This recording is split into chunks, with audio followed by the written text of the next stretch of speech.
might on other nights, but too much rain for people to come out and watch tonight. So hopefully they're at home listening to us.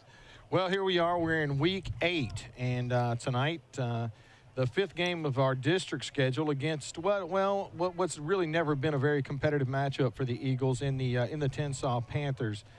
This is a 4-game series between these two teams. It has the Eagles leading it with 4 wins and no losses. The series dates back to 2013.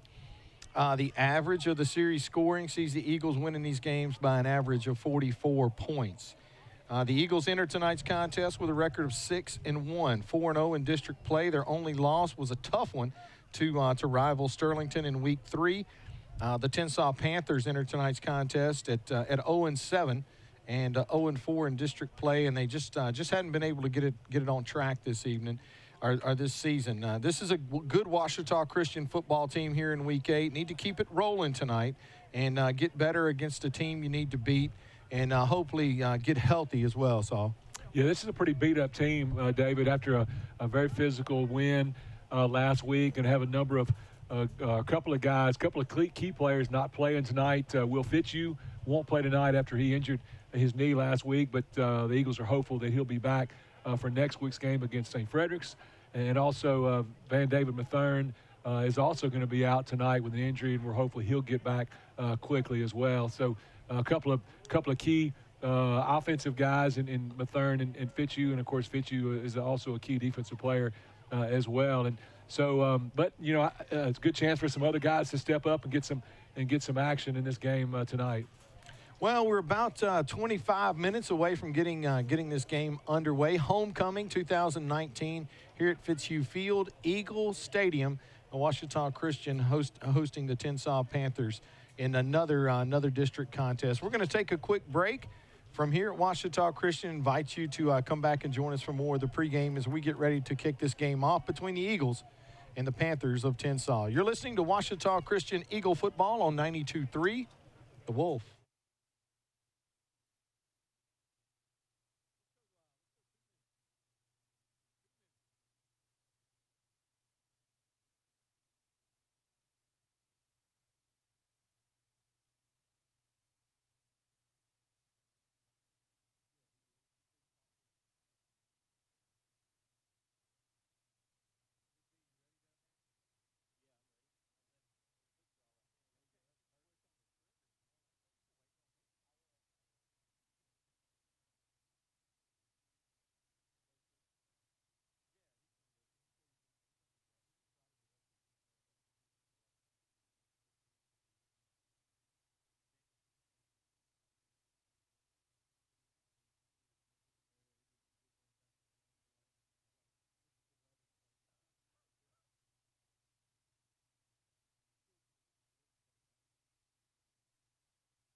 Panthers in another district contest as the Eagles try to go to 5-0 in district play. And Looks like we've got a chance, Saul, to go down to the field and check in with Daniel Kirkendall with the Marion State Bank sideline report. It looks like he's got Ouachita Christian head football coach Stephen Fitzhugh. Daniel, how's it going down there? Oh, it's going good. I've got Coach Fitzhugh here with me. It's been a busy homecoming week, a lot of festivities going on. One of the things that y'all did was the GB Cooley Day yesterday. Why don't you tell us a little bit about that? I'll tell you, we had a great day.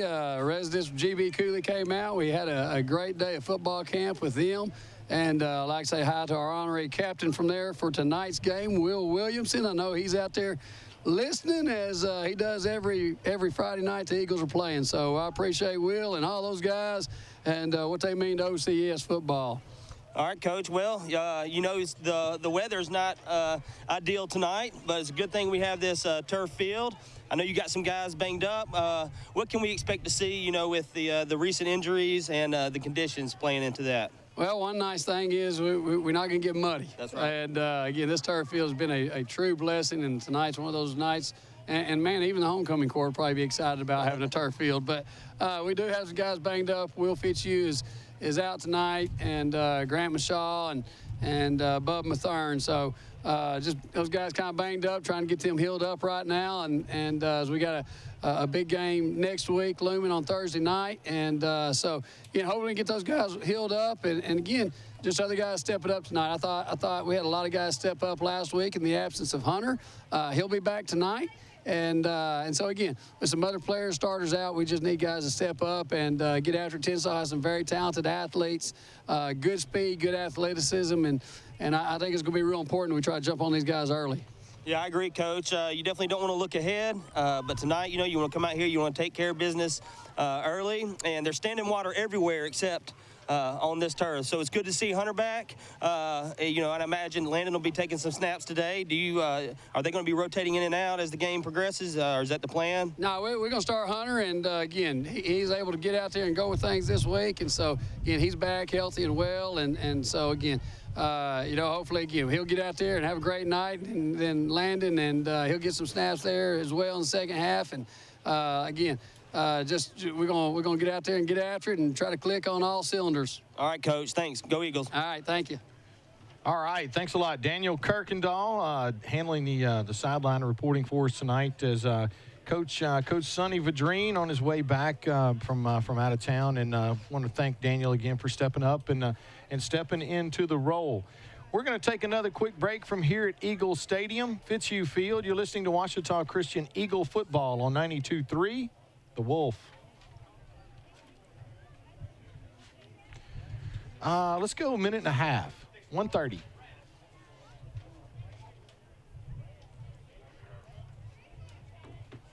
I didn't know Michelle wasn't going to play. He came to see me this week, too. He's got, like, bruised ribs or whatever. Just get well, you know. Absolutely. He was a beast last week, man. 14 tackles. I had, like, every football player's, like, so many parents, like, friend me on Facebook. Is that right? Oh, yeah. Yeah, like, probably 10. Wow. Yeah. It was almost like it's almost like I was like, and if you'd like to friend me on Facebook, be sure to reach out to me.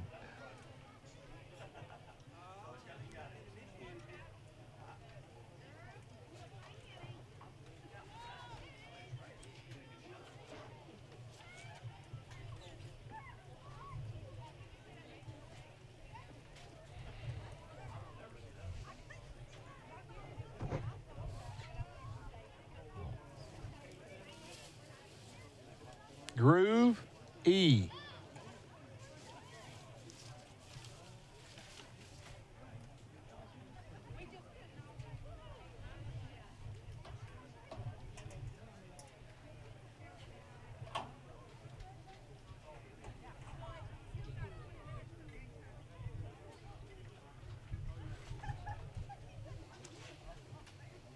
Welcome back to the campus of Ouachita Christian School, Stephen Fitzhugh Field here at Eagles Stadium. The Ouachita Christian Eagles hosting the Tensas Panthers in the fifth game of district play this evening. We're about 18 minutes away from getting this ball game underway. As Saul alluded to, the Eagles coming off a huge win last week over the Oak Grove Tigers, 40-21. The Tensas Panthers coming off a tough loss to Delta Charter last week, 40-12. Tensas High School is located in St. Joseph, Louisiana, Tensas Parish. The Panthers had about an hour and 45-minute bus ride to get over to Eagle Stadium tonight. And Saul, I got to tell you, I think that may be the furthest travel in our district at an hour and 45 minutes. Yeah, I think you're right, David. That's further than it is to go to Faraday, which would be the other lengthy drive to Delta Charter. But that's a long drive, and especially in the rain, I'm sure it took it even longer. The head coach for the Eagles is in his 22nd season, Stephen Fitzhugh. Coach Fitzhugh has a career record with the Eagles of 198 wins against 74 losses. Coach Fitzhugh 2 wins away from what you got to think, Saul, is a pretty historic mile marker in your coaching career. Well, I guess you're talking about his 200th victory. Absolutely. So it's certainly historic at Ouachita Christian. I don't know how that compares across the state in terms of victories, but it's got to put him up there in close to the top. And I'm not, I'm sure we could find that statistic, and maybe we should try to do that before next week. But man, just a great coaching career, and he's still healthy and young, and we may get to see him break the 300 mark as well. So it's certainly a testament to what he's been able to do here with this Ouachita Christian football program.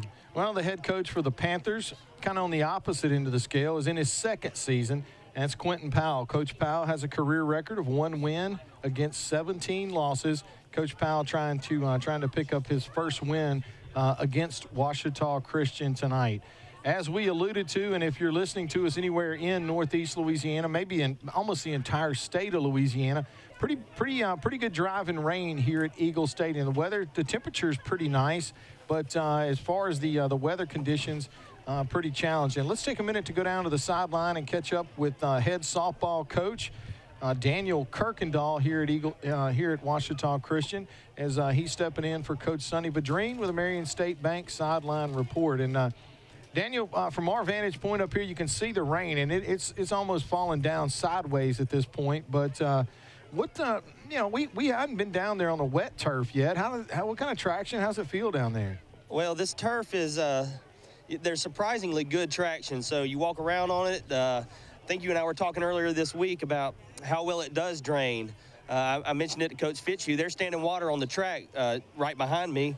But out here on the field, it doesn't even feel, there's no standing water. It doesn't feel slick. I don't think it's going to present any problems. The players will have cleats, so they'll be able to dig in and get the traction. I think the problem might be the grip on the ball, throwing it, catching it, holding on to it. So anytime the weather's like this, it's raining. And like you said, right now the wind just picked up, started to go sideways. We might see some turnovers tonight, putting the ball on the ground. So hopefully the Eagles can capitalize on those types of things. But the field is in, it's in great shape. I mean, that's why the turf is here, so that we can play games in these conditions. Well, we're about, Daniel, thanks a lot. Daniel Kirkendall with the Marion State Bank sideline report. We're about 14 minutes away from getting tonight's contest started. The Eagles have gone in from their pregame warm-ups, and the Panthers have made their way into the locker room as well. When they come out, they'll go through some quick pregame drills. We'll have the coin toss, and we'll get the contest underway. Again, we want to thank everybody for tuning in to 92.3 The Wolf for Ouachita Christian Eagle football. We're going to take another quick break from here at Eagle Stadium. Invite you to come back and join us for the kickoff of tonight's game. You're listening to Ouachita Christian Eagle football on 92.3 The Wolf. We'll go 2 minutes this time.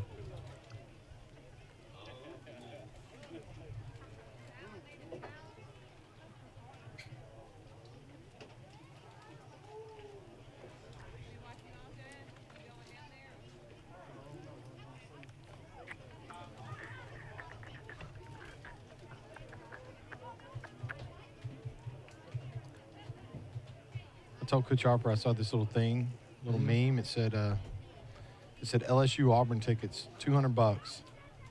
And I think it's somebody else, like $150. It said University of Arkansas tickets, $25, and you can call 2 plays.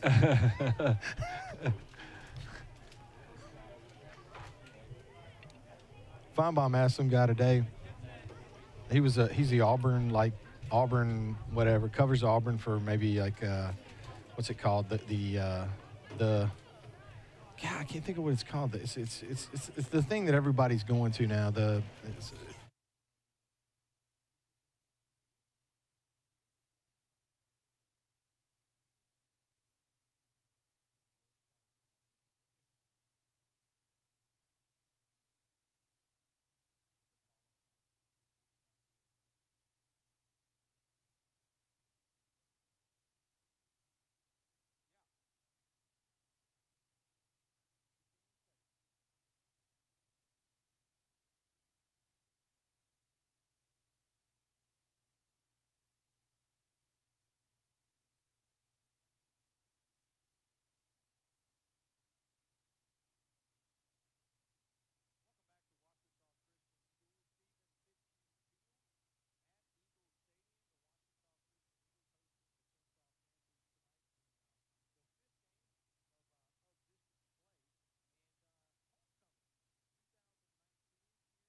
Tonight, unable to defend himself, but coach making his way back from out of town, and I think some people may have actually alluded to the fact that coach may have seen the weather report earlier this week and decided, you know what, I'm not feeling real good tonight. Yeah, coach has been around for a while now. He kind of knows when to pick and choose his moments, and I think that he may have seen that forecast and decided to let the younger Daniel Kirkendall take over for tonight.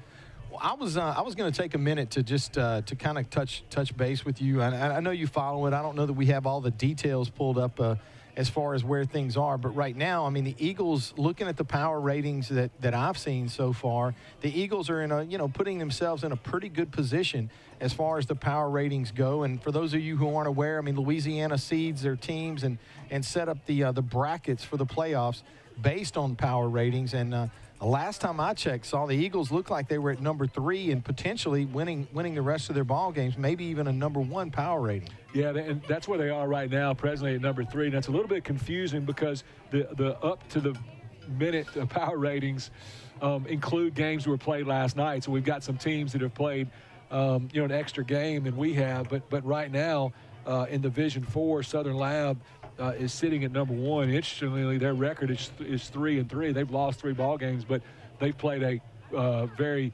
heavy schedule that includes some 5A schools, and so that's how they get those high power rankings. Vermilion Catholic is number 2 with a 7-1 record as they played last night and won, and then we're sitting at number 3. It's interesting that Calvary Baptist, who many think may be the team to beat in 1A. This is the first time they've been in 1A. They've moved back down, and they're undefeated on the year, but yet they're number 6 in the power ratings, and in fact may have a hard time moving up just because of their strength of schedule has been very poor.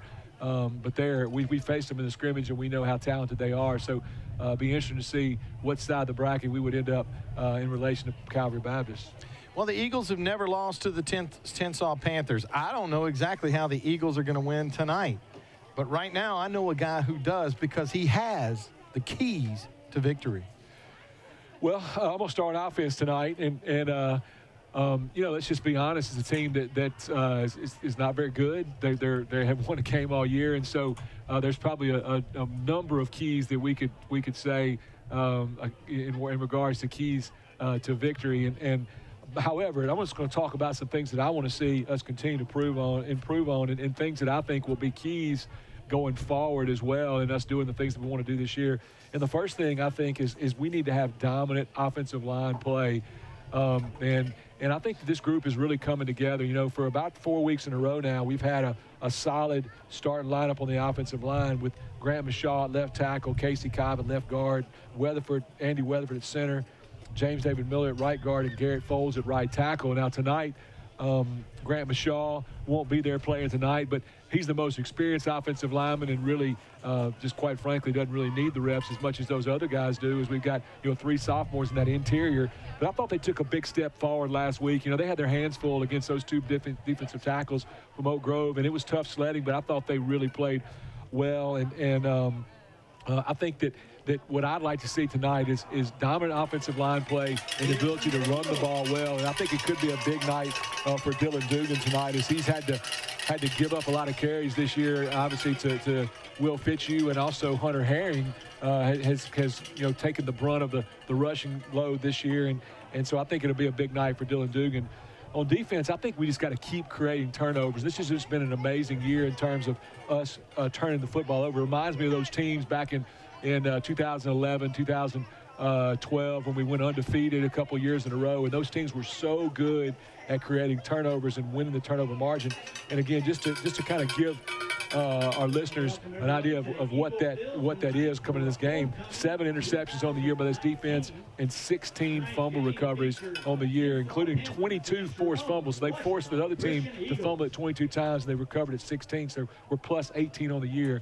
And the third thing is we need to continue to have dominant special teams. And I have loved what I have seen from our special teams, and in particularly the kickoff team. And I thought last week against Oak Grove, maybe the best kickoff game performance that we've had in, 4 or 5 years. And I'll tell you why. 6 kickoff last week, 1 touchback, and Oak Grove averaged 13 yards of return on those kickoffs, and that is fantastic. And they actually had 1 kickoff return for 29 yards, so that actually bumped that average up. So it was even more dominant than that. It was just 1 kickoff return that kind of got away for 29 yards. So just a great job, and it shows kind of the depth we have on this team with a lot of guys that can really run. And of course, Sam Harrell and Christopher Holyfield have been doing a much better job of kicking the ball off. So been really pleased with that. I just want to continue that great special teams play. Well, the Eagles have made their way onto the field. We're about 4 minutes from getting the contest underway. The Eagles have made their way out onto the field.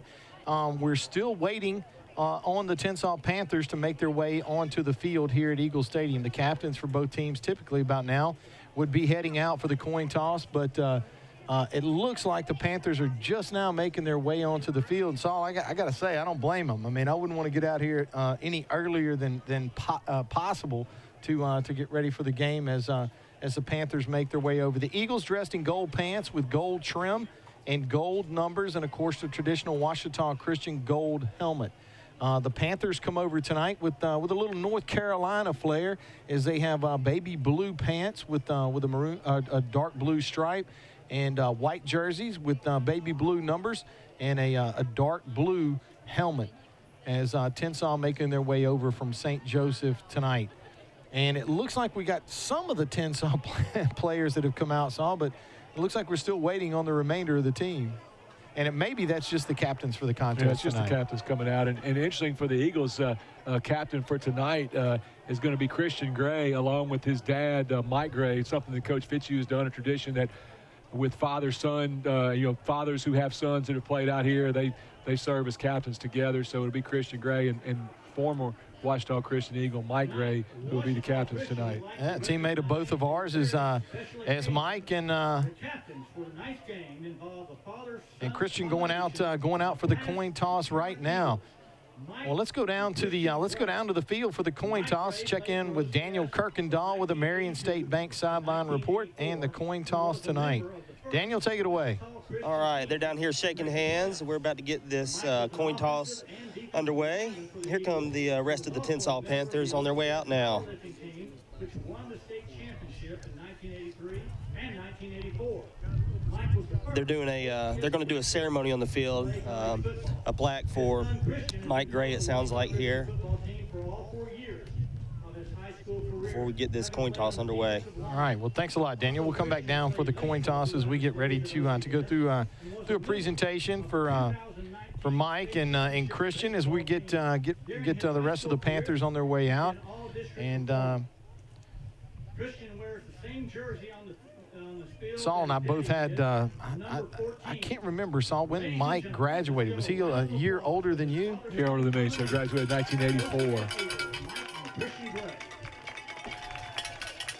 Real nice ceremony, something that Coach Fitzhugh's done for several years is recognizing second-generation Eagles, so to speak, guys that played out here at Ouachita Christian. Of course, their son that played as well. And let's go down for the coin toss.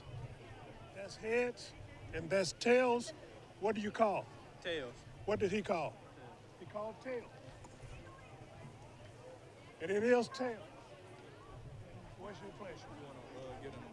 You want to defer. He's going to defer, and you want the ball. Okay, which end of the field you want to kick from? He's going to receive, you're going to kick which direction?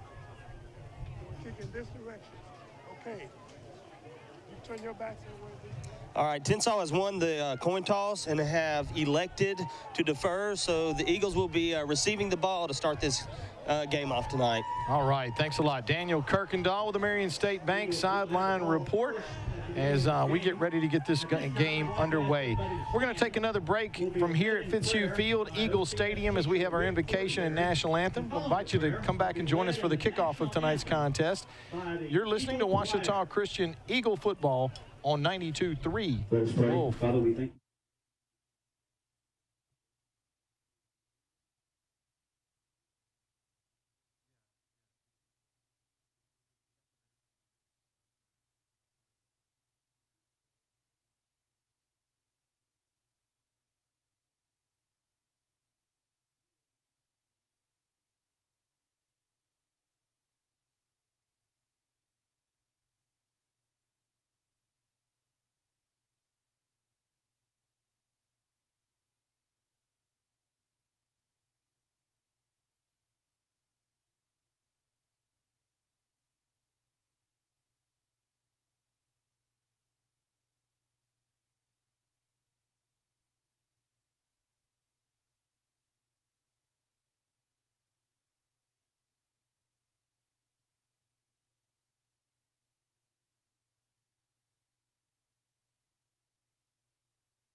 Stadium, the Ouachita Christian Eagles hosting the Tensas Panthers in the 5th game of district play. The Eagles come in again tonight at 6-1 overall, 4-0 in district. The Panthers come in at 0-7 and 0-4 in district play. Looks like handling the kicking chores for the Panthers. Tough to make out that number from here, but it maybe looks like number 56, Dravius Clark, who will handle the kicking chores for the Panthers. Tees it up. at the 40-yard line. Heading deep for the Eagles tonight is going to be number 25, Dylan Dugan. Actually, let's go down and mark my way down. And Dugan actually number 26. Standing at his 26. Dugan comes up the field. This one on the first hop. Going to lose a handle on the football. Going to try to find it. He's going to lose a handle on that. Mad scrum for the ball. No indication right now. But waiting for the officials to unstack him. So it looked like we were able to get on the football as Dylan lost a handle on it. But no indication from the officials. Yeah, I think the Eagles got it, and there's a good indication of what rain can cause, and you just got to be ultra sure that you catch the football, secure the catch first before you take off running with it, and that's what Dylan Dugan did not do right there. He got a little anxious, and you know, when it's a dry field or dry ball, that's easy to do, but when it's wet like that, you just got to make sure you catch it first before you run, and the Eagles very fortunate to get on top of that fumble. Number 11, junior quarterback Hunter Herring. Back from an injury. On to take the first snap for the Eagles. Herring with an eye backfield beside him in the shotgun. Two receivers split wide to the right and left. Turns, hands this one off to Dugan. Dugan's across the 25, across the 30, down to, well, looks like they'll stop him at about the 35-yard line. Gain of 12 yards on the play, and that's going to be enough for a community pharmacy first down. Yeah, it looks like Barham White is going to get the start at fullback tonight for Van David Mathern as he's out. So Barham White will be at fullback, and it looks like Cade Woods might be playing tight end tonight as well. Herring in the shotgun, stands at his own 30-yard line, pulls this one down quick. A good throw across the middle. Going to be a nice gain, close to a first down. Actually caught that time, looks like about number 15, Eli Eckstein. Eckstein's going to pick up 9, just a yard, well, less than a yard shy of the first down. Brings up second down and less than a yard. You know, interesting enough, David, I had a chance to watch Herring throw the football in pregame warm-ups, and he didn't look like the wet ball gave him any trouble. I think it's because his hands are so big that he's able to throw it when it's wet like that, and that was a perfect strike to Eckstein. Second down, less than a yard for the Eagles. Ball at their own 45. Keeps this one on the ground to Dugan. Dugan's going to make the corner. He's across the 45. Spun down at about the 40-yard line. We got a penalty marker on the play. And Solid looks like that's typically where they throw it, holding call. But we'll have to wait and see for the official indication. It's going to negate a real nice run by Dugan that time, and a real good job of blocking on the right side as they basically just caved the defense in for Tensas. Dugan bounces it to the outside and picked up a big gain, but some of that caving in on the outside may have been because of a hold. It is going to be holding against the Eagles, and they're going to be penalized 10 yards from the spot. And it looks like it's going to set up, well, second down and 8 as they put this one at the Eagle 36-yard line. Call it 37. Junior quarterback Hunter Herring in the shotgun. Two running backs with him with an offset eye. Herring's going to turn, hands this one off to Dugan. Dugan's going to go across the 40, across the 45, the 50, across the 45, and run out of bounds around the Tensas Panther 42-yard line. But that's going to be more than enough for another community pharmacy first down. Gain of 21 yards on the play. That went to the left side of the offensive formation, and a good job of blocking over there. And it looks like number 63, Michael Estep, will get his first start as an Eagle, 6'2", 205 pounds, and he's starting at left tackle in place of Grant Michaud. Did a real nice job by him on that left side of springing a hole for Dugan, who had a big run. First down and 10 for the Eagles at the Tensas Panther 42-yard line. 10 minutes and 22 seconds left to play in the game. No score here in the first quarter at Fitzhugh Field. Junior quarterback Hunter Herring going to talk to both of the running backs with him. An offset eye backfield. Going to fake this one to Dugan. Looks to throw. Throws his first pass of the night. And that's going to be complete. Well, let's call it number 10. That's actually Barham White.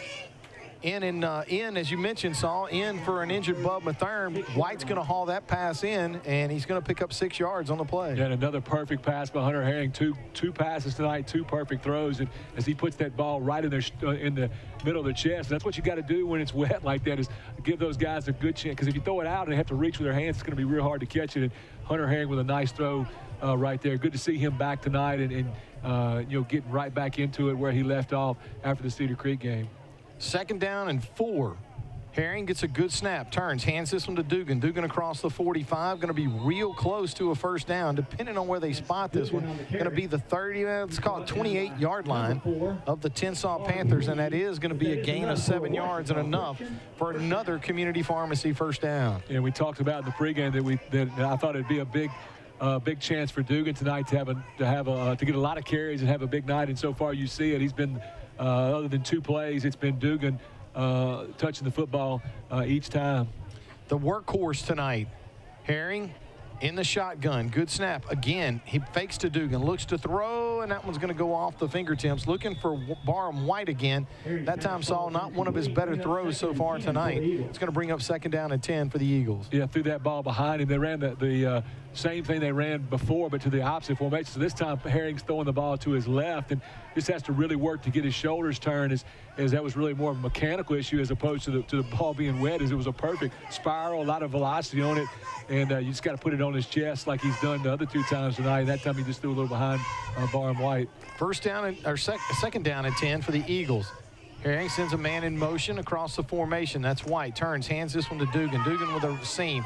He's across the 20-yard line, still moving his feet down inside the 20-yard line, and that's going to bring up a 2nd down inside the Randall's Fine Meat red zone as he picks up, it's 11 yards, and it is going to be enough for an Eagle first down. And just a big surge by the offensive line of the Eagles. They're just pushing Tensas back each time, and really nobody touching Dugan till he gets about 6 or 7 yards down the field. A real nice spin move by Dylan Dugan that time to pick up some extra yards and able to pick up the first down. First down and 10 at the 18-yard line of the Tensas Panthers. 8 minutes and 22 seconds left to play here in the first quarter. No score here at Eagle Stadium. Herring turns. He's going to hand this one to Dugan, and the Panthers with some penetration. First time we've seen that tonight is going to be a loss of 2, or actually a gain of 2 yards on the play as Dugan falls forward to pick him up. Yeah, it looked like there was a little bit of confusion in the backfield as Herring turned one way and Dugan went the other, and there was a little bit cross there, and there was an unblocked defender for Tensas who was able to hit Dugan in the backfield. But good job by Dylan Dugan of carrying him forward to instead of getting a tackle for the loss, he's able to pick up 1 yard. 2nd down and 9 for the Eagles. Ball at the Tensas Panther 16-yard line. Herring looks to throw off the play action fake, throws this one to White, and that time it looks like it just went right through Barham's hands as the ball with a little bit of water on it. And that one was a well-thrown football that time by Herring. Yeah, perfect throw again. But there you see the difference that we talked about. Those first 2 throws, he hit him in the chest, and that one, it was just a little bit high. It was a perfect pass, but he had to catch it with only his hands. He didn't have his body to help him, and that just is very difficult when the ball's as wet and heavy as it is. And White should have caught the football, but it's tough in these conditions. 3rd down and 9 for the Eagles. They keep this one on the ground with Dugan. Dugan gets upended at about the 15-yard line, and that's going to bring up 4th down, Saul, and let's call it 4th and 8 as Dugan picks up 1 yard, and it looks like the Eagles are elect to go for this one. Yeah, real nice play on the outside by Tensas. They had a blitz and looked like safety on that side, and he just got in the backfield and submarined under Dugan and just took his feet out from under him, and as a result creates a first 4th down possession for the Eagles tonight. 4th down and 8. Ball at the Panther 15-yard line. No score here at Eagle Stadium. 7 minutes left to play in the first quarter. Hunter Herring is going to drift back into the shotgun with an eye backfield beside him. 2 receivers split wide to the left. And it looks like the Panthers are going to jump off sides, and they're going to get hit with a big penalty. Still going to be 4th down, but probably much more manageable as you'll be looking at 4th and about 2 as they'll mark this one down to the Panther 10-yard line. And the guilty party, Saul, getting his 10 push-ups in there is maybe trying to remind himself not to jump again. Yeah, I guess that's a self-imposed punishment, or I don't know, maybe the coaches tell him to do that, but he wasn't the only one that jumped off sides right then, so maybe he just had the best conscience of all of them as he made himself do a few push-ups after he jumped off sides. So what that does is it enables the Eagles to call a run right here. Is it 4th and 8? You're probably looking at a pass situation, and as we've seen already, it's difficult to complete those passes in this rain. 4th down and 2 for the Eagles. Ball at the Panther 10-yard line. Hunter Herring with an eye backfield beside him in the shotgun. Again, 2 receivers split wide to the left. Eagles traveling from left to right on your radio dial. Herring in the shotgun. Good snap from center, turns, hands this one to Dugan. Dugan's going to make a couple of guys miss and go in for the touchdown. Touchdown, Ouachita Christian. That touchdown brought to you by the folks at Trinity Diamonds. For all your diamond needs, visit Trinity Diamonds Direct on Blanchard Street in West Monroe. Touchdown run covers 10 yards, and the Eagles put their first 6 points on the board tonight. Yeah, and a real nice jump cut by Dugan that time as he had a little bit of a penetration up front, and he just made a little jump to the right, and really nice move by Dugan and gets in the end zone for the touchdown. Really good job by Dylan Dugan on that first drive. A lot of nice runs that time by Dugan. Eagles decide they're going to go for 2. Hunter Herring lines up in the shotgun, an eye backfield beside him in the gun. 2 receivers split wide to the right. Keep it on the ground with Dugan. He takes it in for 2. So the 2-point conversion attempt is good, and the Eagles increase their lead over the Tensas Panthers now 8-0. 6 minutes and 50 seconds left to play here in the first quarter. The first quarter of Ouachita Christian Eagle football is sponsored by American National Darren Dugan Agency. For all your insurance needs, home, auto, life, and business, call Darren Dugan at 318-807-2100. That's 318-807-2100. The Darren Dugan Agency. Tonight's sponsor of the first quarter. I want to thank Darren and the folks at the Darren Dugan Agency for their support of Ouachita Christian Eagle football. Yeah, Dylan Dugan with 7 carries in that drive for 64 yards and a touchdown, and also a 2-point conversion. So nice job by Dylan Dugan. As we mentioned before the game, he was going to get the bulk of the carries tonight, and you saw that time that he answered the call, and just a nice job and a good job by the offensive line up front of giving some big holes to run through. Number 35, Christopher Holyfield, on to handle the kicking chores for the Eagles. Kind of a rotating duty for the Eagles. Sam Harrell also doing some kicking. But Saul, as you mentioned in the pregame, great job last week by both kickers. But I'll tell you what, Christopher did a surprisingly good job driving the ball down inside the 5-yard line, one time into the end zone for the Eagles. Got a little wind behind him here, David, so might have a chance to put that ball in the end zone again. Holyfield tees it up at the 40-yard line, takes his approach, and gets a low-line drive kick, but that ball is going to travel through the end zone and into the soccer net here at Eagle Stadium, maybe actually over to the muddy part of the field behind the goalpost, but a huge kick that time. Saw no doubt about that one as that thing was launched with a lot of velocity. Yeah, and if those that are listening out there may be wondering, why did the Eagles elect to go for 2 there? What's wrong with Sam Harrell? And there's nothing wrong with Sam Harrell, but it's just really a practical matter tonight in terms of what's going on the other side of turf field in the west end zone. There's standing water just past the turf and track area, and Sam's got a big leg, and Coach Fitchie worried that his kicks were going to go into that area. And it's not like we've got a bunch of footballs. We've got plenty, but you don't want to submerge the balls in a lake out there. So I think in that end zone they're going to just elect to go for 2. Number 5, Trayshawn Wiggins is going to turn and hand this one off to actually that's number 8. Let's see, Jamarcus Johnson for the Panthers, and he's going to be held to it's going to be a loss of 7 yards on the play, Saul, as that play never really developed and never got going. Yeah, great job of penetration by the Eagles that time as a tackle for loss there, and a couple of starters that are in tonight, secondary to injuries. Number 7, Thomas Culp will get the start at free safety for Will Fitzhugh, and number 40, Cale Skipper will get the start at inside linebacker for the injured Graham Shaw. It's going to be 2nd down and 16 for the Panthers. Wiggins is going to go under center with a kind of a T backfield behind him. 3 backs back there. The Eagles with all kinds of penetration, and boy, that one's dead before it got started. So again, going to be a loss of 1 yard. Bring up 2nd down and 17.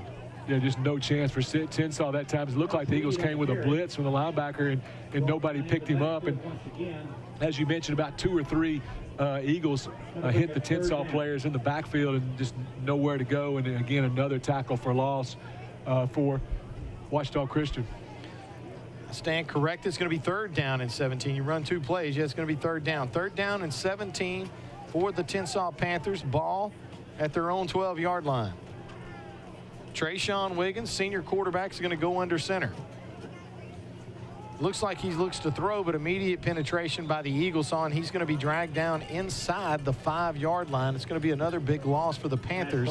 And it looks like they'll probably have to punt this football from inside their own 5, as it's going to be 4th down and long for Tensas. Yeah, no, nothing positive to say about that offensive drive by Tensas there. And I believe that was Ethan Hogan that comes in and gets the sack for the Eagles, who he actually leads the team this year with that would be his 4th sack of the year.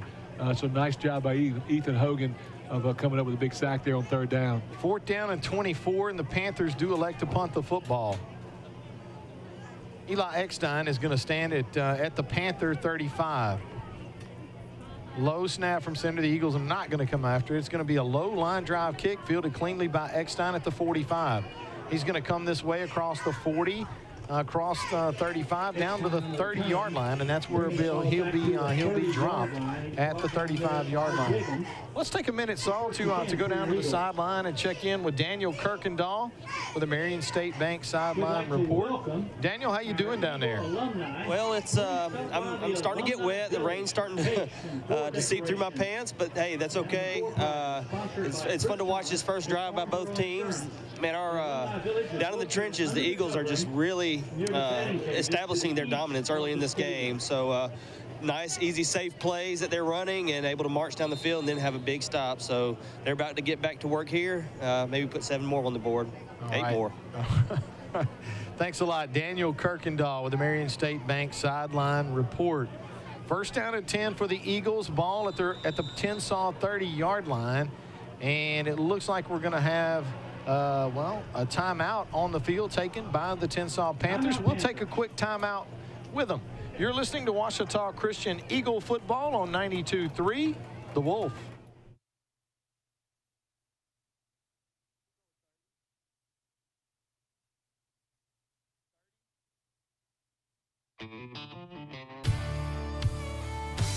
Yes, all real good, real fresh.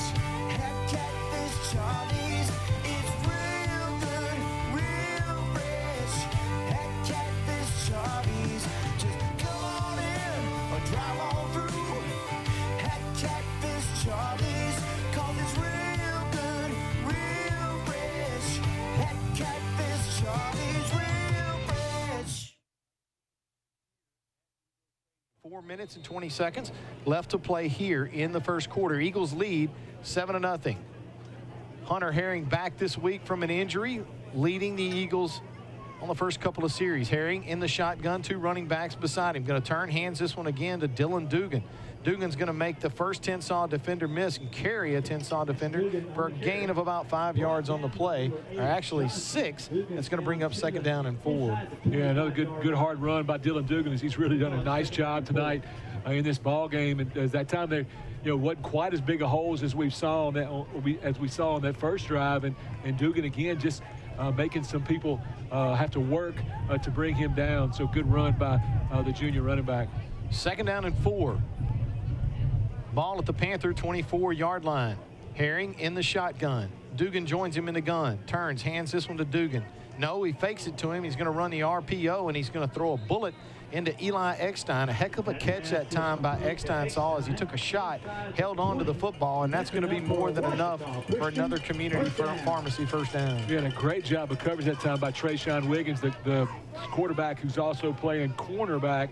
And, boy, you saw what kind of athlete he was there. That was great coverage by him, and not really sure how that ball got in there. It was just a perfect throw by Hunter Herring, and as you mentioned, a great catch by Eli Eckstein to hold on to it. 1st down and 10 for the Eagles. Inside the Randall's Fine Meat red zone at the Panthers' 16-yard line. Herring in the shotgun. A good snap from center. Throws another one. This time it's going to be caught by Tristan Wiley. Wiley with a nice catch and another good throw from Herring. Going to be a gain of 7 yards on the play. And they'll put this football at the Panther 9-yard line. Yeah, first time we've called Wiley's name tonight after he comes off of just a tremendous ball game last week against Oak Grove. leading this team in receiving with 334 yards receiving coming into the ball game, and really nice catch by him that time on that slant route. 2nd down and 3. Ball at the Panther, well, let's call it 9-yard line. Herring looks to throw, pulls this one down, throws it out in the flat to Dugan. And Dugan is going to make the first Panther defender miss, but he's going to get maybe back to the line of scrimmage. But Donnie's going to say he lost a yard, and he did. So it's going to bring up 3rd down and 3rd and 4 now from the Panther 10-yard line. Yeah, that was just a little swing route to Dugan, and Tensas read it out. And really, I think the receivers on that side, it was their job to block those defenders from Tensas. They didn't do a good job of it, as they had a lot of penetration and able to tackle Dugan in the backfield for a loss. 3rd down and 5 for the Eagles. Ball at the Panther 10. Herring sends a man in motion. That's Barham White. Turns, hands this one to Dugan. Dugan's going to go inside the 5. Spins out before he's dropped at about, looks like the 2-yard line. But that's going to be more than enough for another Community Pharmacy first down. Yeah, nice hole up front there by the Eagles. Left side of the offensive line, Casey Cobb and Michael Estep. Also, it looked like James David Miller may have pulled on that play and created a big hole for Dugan to pick up the first down. 1st and goal at the 3-yard line. Herring in the shotgun. Good snap from center. Rolls out. Looks to throw and does. He's got a man out there, and that's Eckstein, who's going to take it in for the touchdown. And that's another Trinity Diamonds Direct touchdown for the Eagles. For all your diamond needs, the folks at Trinity Diamonds Direct, Blanchard Street in West Monroe. He had a great throw by Hunter Herring again, just to roll out to the left, and he put it right on the money between the 1 and the 5 on the jersey of Eli Eckstein, and Eckstein with another nice catch there as he gets his 3rd pass of the ball game for the Eagles' 2nd touchdown. Well, the Eagles again saw down at this end of the field, electing to go for 2. Herring in the shotgun. 2 running backs join him, White and Dugan. Good snap from center, turns, hands this one to Dugan. Nice blocking up front, and he's going to plow his way. Well, they're going to say he was down. Looked like his knee didn't touch till he was in the end zone, but either way, the Eagles are going to still maintain a 16-0 lead here at Eagle Stadium. Actually, they, the scoreboard operator here saw may have been a little overzealous with the extra point. It looked like he got in, definitely, but they did rule him down, so it's going to be 14-0. Yeah, nice drive by the Eagles that time with some good running by Dylan Dugan and a couple of really nice passes from Hunter Herring there, the last of which was a touchdown pass. And this wet conditions haven't seemed to bother Herring at all. As he comes into the ball game completing about 45% of his passes, and right now I don't have the exact stats, but I know he's well above 50%. So looks like he can throw the football in the wet weather. Absolutely done a great job of throwing the football. You mentioned one of the passes earlier, saw well covered was Eckstein, and he just found a way to get it through the coverage to get it in there. 1 minute and 22 seconds left to play here in the first quarter. Eagles lead the Tensas Panthers 14-0.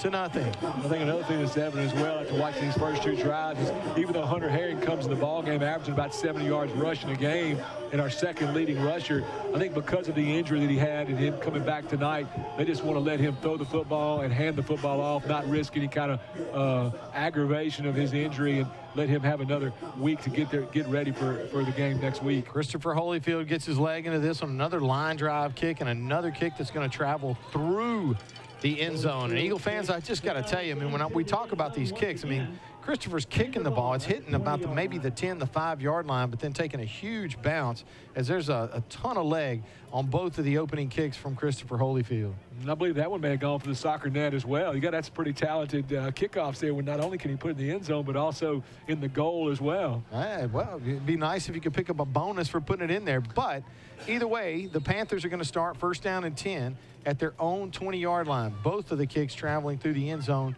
for Christopher Holyfield. 1 minute, 22 seconds left to play here in the first quarter. The Eagles lead 14-0. Panthers come to the line, number 8. For the Panthers is going to, actually got a change in quarterback now. They're going with number 1, Terrian Scott. Scott turns and hands the ball off. They may have made it back to the line of scrimmage but that no more. So it's going to be 2nd down and 10 for Tensas. They ran an option that time, and a good job by Cade Woods on the outside of stopping that play, and they may be calling Tensas for a hold here, David. Didn't see the penalty. Yeah, and I do see the penalty marker now thrown at the 20-yard line, and that they'll mark this one off against the Panthers. And, well, I haven't seen, but yeah, he indicated it was a hold. It is holding, and they will mark it off. Holding against the Panthers. It's going to be a big penalty. A little got back to the line of scrimmage, going to lose 10. So now you're going to be looking at 1st down and 20, ball at their own 10-yard line. And it looks like handling the quarterback duties for the Panthers is number 1, Terrian Scott. 1st down and 19. Ball at the Panther 11. Scott in the shotgun. Gets a good snap from center. Kind of a play-action fake. Looks to pull it down and run it himself. He's in trouble in the end zone, and he's going to go out of the back of the end zone. And that is going to be a safety on the Panthers. And Saul felt the pressure that time and really had nowhere to run as he almost goes into the soccer netting here at Eagle Stadium. But it is going to be a safety. And, of course, the Eagles will be awarded 2 points and will now get a free kick from the Panthers. You know, I guess people always say you watch games long enough and you see things that you've never seen before, and I think that's the first time I've ever seen somebody that wasn't trying to run the clock out to win a ball game at the end to voluntarily run out the back end of the end zone for a safety. He got in trouble. He was rolled to the left. There was some trouble, so he tried to reverse his field, and when he did, there was another Eagle there that forced him back into the end zone. And I guess he just realized he was going to be tackled for a sure safety. I'm surprised he didn't try to throw it. He just stepped out the back of the end zone to voluntarily take that safety. And so I've seen something I'd never seen before. Well, it is going to result in a free kick for the Panthers. Handling the kicking chores for the Panthers is number 8, Jamarcus Johnson. And Johnson will punt this football from the Panther 20-yard line. Deep for the Eagles is number 25. I can't tell. Maybe 25 Dugan. And it's going to be a real short punt. Must have gone off the right side of his foot, as it's only going to travel about 10 yards. No return, and the Eagles will take over where it went out of bounds at the Panther 28-yard line. I think they're going to make him kick it again. Not sure why. I mean, I guess Coach Fitzhugh wants to maybe work the offense a little bit more, because why would you not take the ball at the opposing team's 25-yard line? Because that's what it was. It was a shank off his foot that went about 5 yards. But I guess Coach Fitzhugh just wants to maybe get his offense to be able to drive it a little bit further. So he's going to make him punt it again. And again, number 8, Jamarcus Johnson is going to handle the punting chores. Might give another guy a shot, but Johnson's going to take care of this, and he'll punt it from his 20-yard line. Deep for the Eagles is number 25, Dylan Dugan. And he gets a much better punt. This one's going to travel down to around the 50-yard line. Dugan comes up to make a play on the football and signaled for the fair catch, so never really had any intention of trying to run it back. And as you mentioned, Saul, with that, the Eagles now have the football 1st and 10 at the Panther 48-yard line, so definitely a lot more ground to cover and give this Eagle offense a chance to work. Yeah, I think that was obviously Coach Fitzhugh's intention right there, as evidenced by the fact that we fair called the punt, is that he wanted to be able to work his offense a little bit and not take a guy. I think he feels like obviously he can score at will on this team and wants to just maybe try to work on some things just to stay sharp. Minute left to play in the first quarter. Eagles lead 14-0. They keep this ball on the ground with Dugan. Dugan's going to make a couple of Panther defenders miss. It gets across the 40-yard line down to the Panther 38 before he's upended. It's going to be a nice gain on the play. Let's call it 10 yards.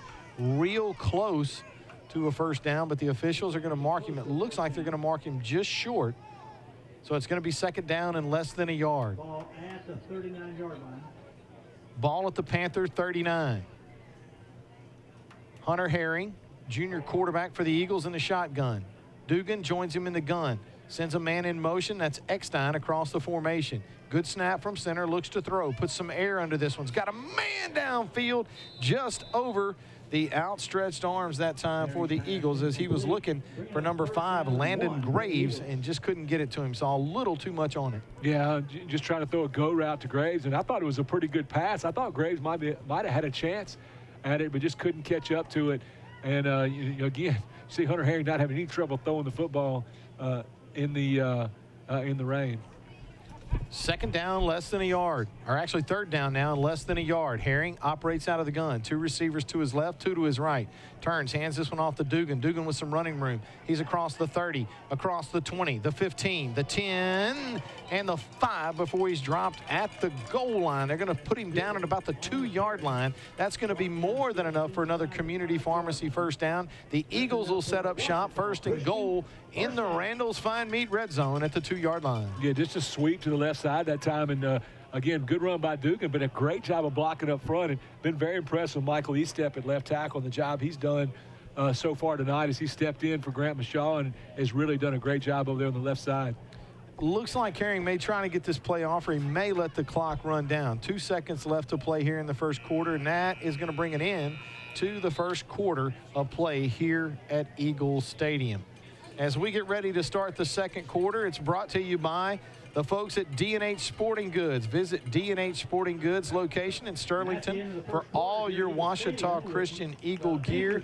As I've mentioned several times on our broadcast, the folks at D&H do such a great job of keeping really quality products in their store, and a lot of those products available with the Ouachita Christian Eagle logo on it. And Saul, I have to say I've made a couple of trips up to D&H. Every time, never have I been disappointed with the selection or the quality. I actually was thinking about making a trip there, David, now that the cold weather has rolled in, or will be rolling in, to get some cold weather OCS gear, which I know they have plenty of to choose from. So, if you need something, Ouachita Christian, whatever it might be, that's a place to go. Folks at D&H, longtime supporters of Ouachita Christian Athletics. And again, we'd like to thank the folks at D&H Sporting Goods sponsoring tonight's second quarter.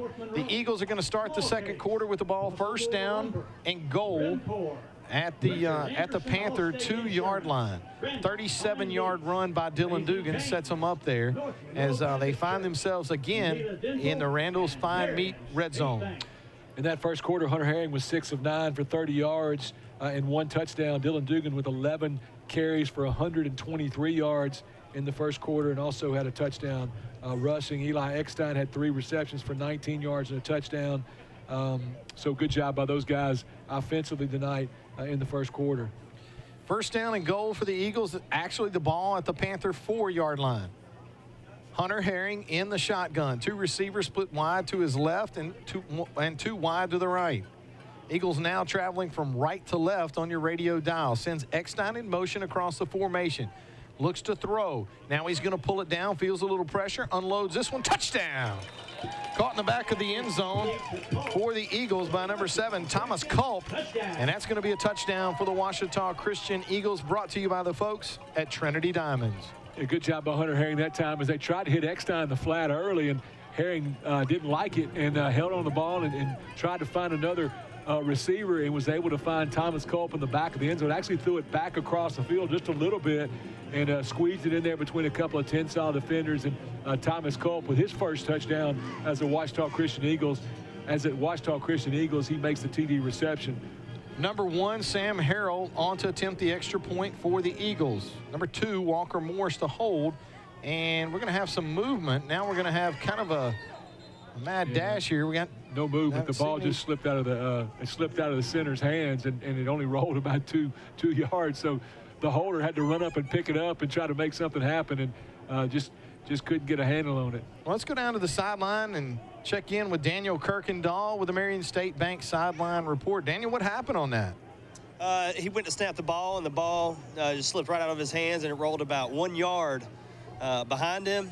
The holder recognized it and tried to get up, and I think it was Walker Morris, and he grabbed the ball and tried to run, and he got hit, and the ball slipped out of his hands, and the officials blew it dead. So you see the wet ball coming into play on our first attempt at kicking a PAT tonight.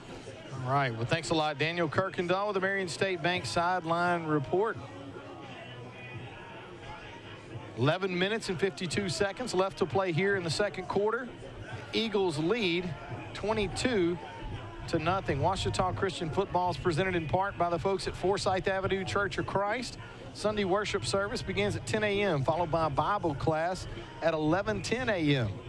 You can find them on Facebook or at facoc.org. Forsyth Church of Christ, proud longtime supporters of the Ouachita Christian Eagles.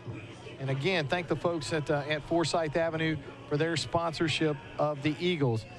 Massaw Christopher Holyfield is going to have to kick into the wind this time as he'll tee this one up at the 40-yard line. Looks like the wind blowing from left to right here at Eagle Stadium. The first two kicks so far tonight have traveled through the end zone as he tees this one up. It'll be his first kick into the wind. Panthers send a couple of men deep. They stand at their 5-yard line. Holyfield will start his approach from the 30 to kick it at the 40. This is going to be a low line drive kick. It's going to hit at about the 15-yard line. This time fielded cleanly by the Panthers. On the return is number 8 for Tensas, and that's Jamarcus Johnson. And Johnson with a pretty nice return that time as he'll get across the 20-yard line, or across the 25-yard line. Probably a gain of 20 on the return, and the Panthers looks like they'll set up shop. First down and 10 at their own 22-yard line. Yeah, and Holyfield, as you mentioned, he kicks that ball or at least tonight he's kicked the ball very low, and so it's getting down the field really fast, and so it makes it tough on the Eagle kickoff coverage to get down there to cover, but did a good job that time of keeping Tensas inside the 30-yard line. It looks like they may get a start actually right at the 25-yard line. First down and 10 for the Panthers at their 25. Handling the quarterback duties for the Panthers now, Terry and Scott. Number 1, Scott gets a good snap from center, looks to throw his first pass of the night, and he does. Going to be complete on the far side of the field.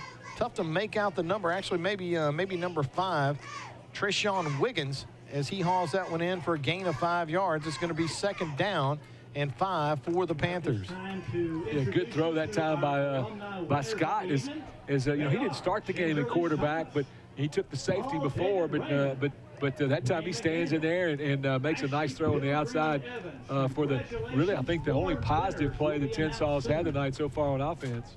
Second down and 5 for the Panthers. Ball at their own 29-yard line. Wiggins operates out of the shotgun with 2 running backs with him in the gun. 2 receivers to his right, 1 to his left. And he does not like something he saw and is going to take a timeout for the Panthers. With 11 minutes and 32 seconds left to play here in the second quarter, we'll take a timeout with them. You're listening to Ouachita Christian Eagle football on 92.3 The Wolf.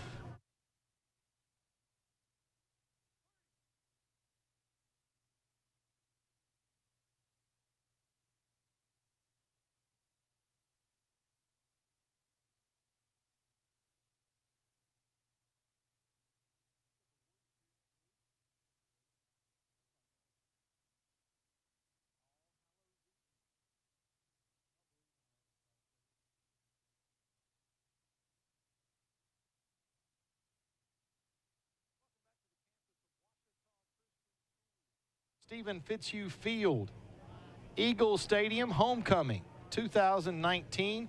The Ouachita Christian Eagles leading the Tensas Panthers 22-0.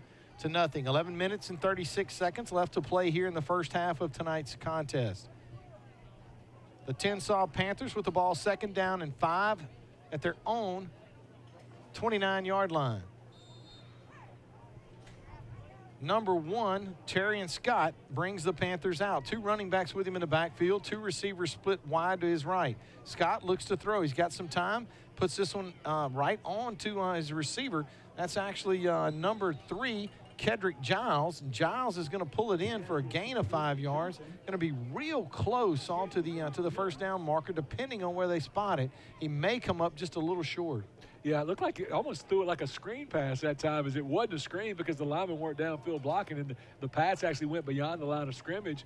I'm surprised the Eagles weren't able to get there to bat that ball down or maybe make a play on it, but he put it right on the money as he was getting a lot of pressure and just sort of lobbed that ball down the field. And again, as you mentioned, they're very close to the first down. Looks like even less than a yard to pick this thing up. 3rd down and inches for the Panthers. This would be, if they're able to gain the yard to gain, their first down of the night. Scott in the shotgun, and the Panthers are going to burn their 3rd and final timeout. We're going to take another timeout with them. You're listening to Ouachita Christian Eagle Football on 92.3 The Wolf.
Several men on the rush, so they started running the drops and trying to get on the outside with the option. So I think we're going to see OCS make an adjustment right here. So hopefully we'll be able to get a stop here and the player will be all right. All right, thanks a lot, Daniel. Daniel Kirkendall with the Marion State Bank sideline report. Going to bring up 2nd down now and 11 for the Panthers.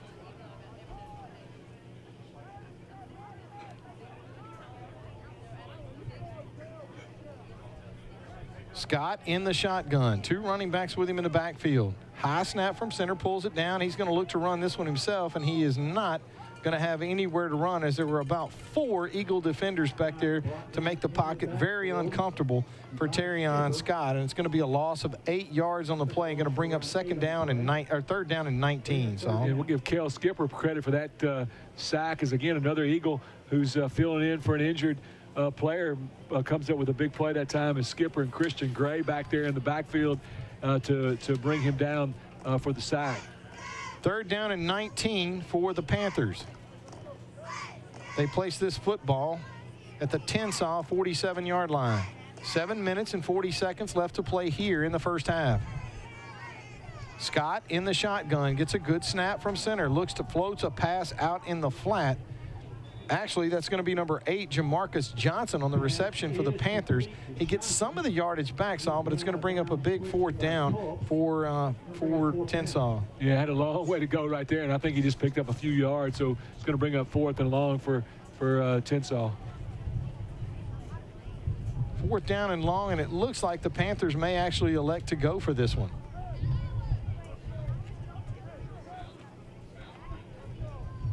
Let's call it 4th down and 16 for Tensas at the Eagle 49-yard line. The Panthers do elect to go. Number 1, Terrion Scott in the shotgun. 2 running backs with him in the gun. He's going to feel some pressure, put some air under this pass. He's got a receiver down there, got a couple of them, and that's going to fall incomplete, and the Eagles will take over downs. But that time, Scott showing the ability to throw the football as he put some air into that one, Saul, and the Eagles with good coverage downfield. Yeah, good coverage, just like Thomas Culp was the one that maybe got a hand on the football. He was playing free safety, came over, and a nice job of playing the football in the air. So the Eagles come up with another stop, and he'll take over on downs. Just inside or in Eagle territory at about the 49-yard line. 7 minutes and 21 seconds left to play here in the second quarter. Eagles lead 22-0. Number 11, Hunter Herring, brings the Eagles onto the field. 2 receivers split wide to his right, 2 to his left, lone running back with him in the gun. Good snap from center, turns, pulls this one down, and that one's going to be complete as he finds number 7. Nice reception that time for the Eagles by Thomas Culp, his 2nd catch of the night. And Culp with a nice reception and a nice gain on the play, and that's going to be more than enough for a community pharmacy first down. Boy, Hunter Herring doing a great job again of throwing that slant route, and he fakes the ball inside. And I'm not sure if it's an RPO or not, if he's reading that linebacker, but if he is, he's making perfect reads every time and delivering a strike on the numbers, and a good catch by Thomas Culp. First down and 10 for the Eagles. Ball at the Panther 33-yard line. Herring looks again to throw. Puts some air into this ball. He's looking for Graves, and that one is going to be incomplete. Saul should have been intercepted as it goes in and out of the hands of a Panther defender, and I'm not sure Hunter is throwing into the wind on this end of the field, Saul, but had a lot of air under that one, and it set up perfectly for an interception. The Panthers, fortunately, unable to come down with the football. Yeah, and I'm not sure if the ball slipped out of his hands, if it was the wind, or if it was a miscommunication between he and Landon Graves as he threw the ball inside and Landon Graves went outside. And the only 2 people there that could have made the play were Tensas defenders, and looked like he had it and just dropped it. Again, the wet ball plays a factor that time. Is not able to come up with interception. 2nd down and 10 for the Eagles. Herring pulls this one down, tries to squeeze it into Eckstein, unable to come down with it. A pretty tough throw, and it would have been a tough catch for Eli, but it's going to bring up 3rd down and 10 on the incompletion. Yeah, but not a bad throw that time. Just a little bit behind him, but put it in his gut, and Eckstein should have come up with that ball. He was sort of falling down as he was trying to make the catch and just not able to come up with it. 3rd down and 10 for the Eagles. Ball at the Panther 34. Herring keeps this one on the ground, and that's going to be Dugan. Dugan's across the 20, across the 15 before they drop him at around the 10-yard line. But again, going to be more than enough for a community pharmacy first down, and that will put the Eagles in the Randall's Fine Meat red zone. Ball at the 11-yard line.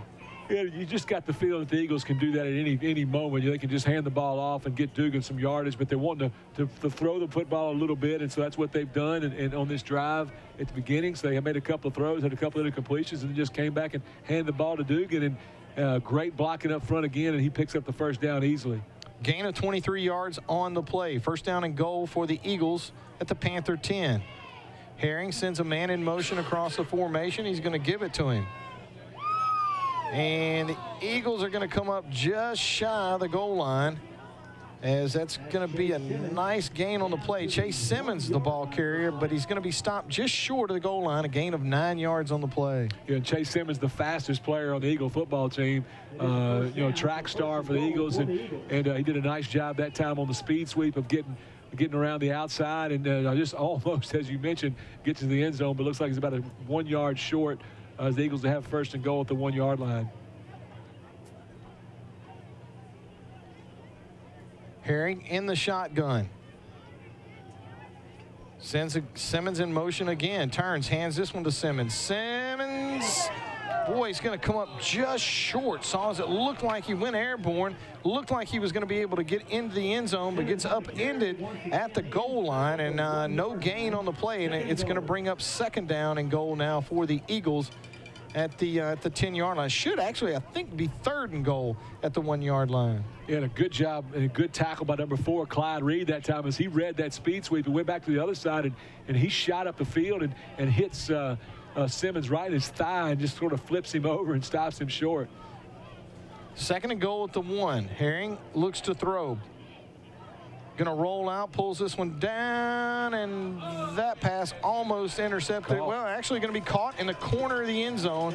A touchdown for the Eagles, and it looks like number 15, Eli Eckstein, is going to come up with a pass, and that is going to be another Trinity Diamonds direct touchdown. Yeah, should have been intercepted that time. Is probably not a great throw and a good decision by Hunter Herring, that close to the goal line, thrown into the end zone, but tried to go to Eckstein in the flat right away, and Tensas had a man sitting out there waiting on it, so Herring wisely holds the football, and then Eckstein drifts to the back of the end zone. Herring throws it up there to try to give him a chance, and the Tensas player tipped it, and Eckstein with great concentration to come up with a touchdown catch.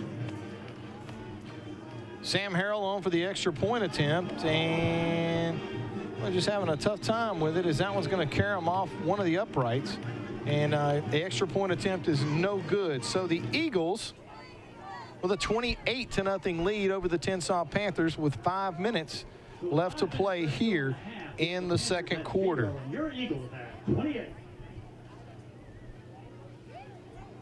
Let's take a moment to go down to the sideline and check in again with the Marion State Bank sideline report. Daniel Kirkendall. Daniel, how you doing down there? Oh, I'm doing great down here. As you can see, the former homecoming Queens are beginning to make their way on the field to get ready for halftime. That was a great play by Eli for that touchdown, Eli Eckstein. Hunter was running out of options, dumped it over the top, and the Tensas defender actually tipped it up in the air, and Eli was able to bring it down. So great play there, able to get points on the board. All right, thanks a lot. Daniel Kirkendall on in relief of Coach Sonny Vadrine. Coach V with a night off tonight.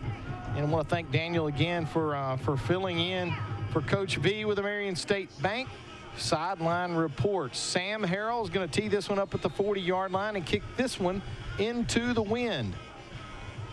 Panthers still standing at about the 10-yard line. Sam gets his leg into this one. It's going to hit at the 20, and the Panthers are going to wisely let it go out of bounds. That'll cost the Eagles either possession for the Panthers at the 35, or the Eagles will re-kick this one. Looks like they're going to go ahead and take the penalty, David, and take possession at I guess the 35-yard lines where they'll set up. It looks exactly like what the Panthers are going to do, is they'll pace this off, and it will be first down and 10 for the Panthers at the 35-yard line. Well, they'll take over. 5 minutes left to play here in the first half. Homecoming 2019 for the Eagles. A lot of former homecoming queens. I think the last count was maybe 14 to 18 returning homecoming queens from over the last 45 years here at Eagles Stadium tonight. Number 1 for the Panthers is Terrion Scott. Scott's going to turn. He hands this one off. A nice job that time of running the football by number 6, Javier Thomas. And Thomas, with a nice burst, is going to pick up 11 yards on the play, and that's going to be enough for a Panther first down as they spot this one at the Panther 46-yard line. Yeah, huge hole that time up front as the Panther offensive line has done a better job these last 2 drives of, as you recall, the first 3 drives of the ball game, it was nothing but going backwards on every play. And the last several runs they've made, there's been some big holes up front. They've been able to pick up some good gains. That time they pick up a first down. 1st and 10, Tensas. Ball at their own 46-yard line. Scott going to run the option. Pitches this one behind him, and that is actually, again, number 6, Javier Thomas. And Thomas is going to pick up, well, some pretty good yardage across the 50-yard line to the Eagle 49. Had a great catch on the option pitch that time as that ball was thrown behind him on the option. And we've talked extensively about how wet it is out here. And that was just a great job by Thomas of catching that ball and turning it upfield to make a nice run on first down. Picks up, looks like about 6 yards in that play, David. It is going to be 2nd down and 4. They spot this one in Eagle territory at the 49. Scott gets a good snap from center. He's going to lose a handle on the football, and the Eagles are going to fall on it. And looks like on the recovery for the Eagles, Saul, that's actually number 35 with the scoop. Yes, the 17th fumble recovery on the year by the Eagles as this defense has been very opportunistic, and it's paid dividends all year for them. And just another good job that time. Not sure if somebody was able to get a hand on it or if they just dropped the football, but Christopher Holyfield was right there to make the recovery. Going to be 1st down and 10 for the Eagles. Holly Shaw Gray. Way to go, guys. In Panther territory at the Tensas 47-yard line.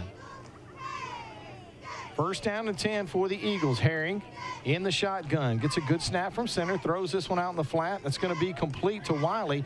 And Wiley's got some running room. He's across the 40, across the 35, across the 30, across the 25, where he's going to be run out of bounds at, they're going to spot it at the 24-yard line. A nice throw and a nice catch by Wiley as he brought that one in. So picked up 23 yards on the play, and that was more than enough for another community pharmacy first down. Well, I can't say enough good things about Tristan Wiley. And that time, that was an exceptional catch. As that was a tunnel screen, the ball was thrown high and hard, and they were even a little bit behind Wiley, and he was able to go up with his hands and make that catch and then turn it upfield for a big gain.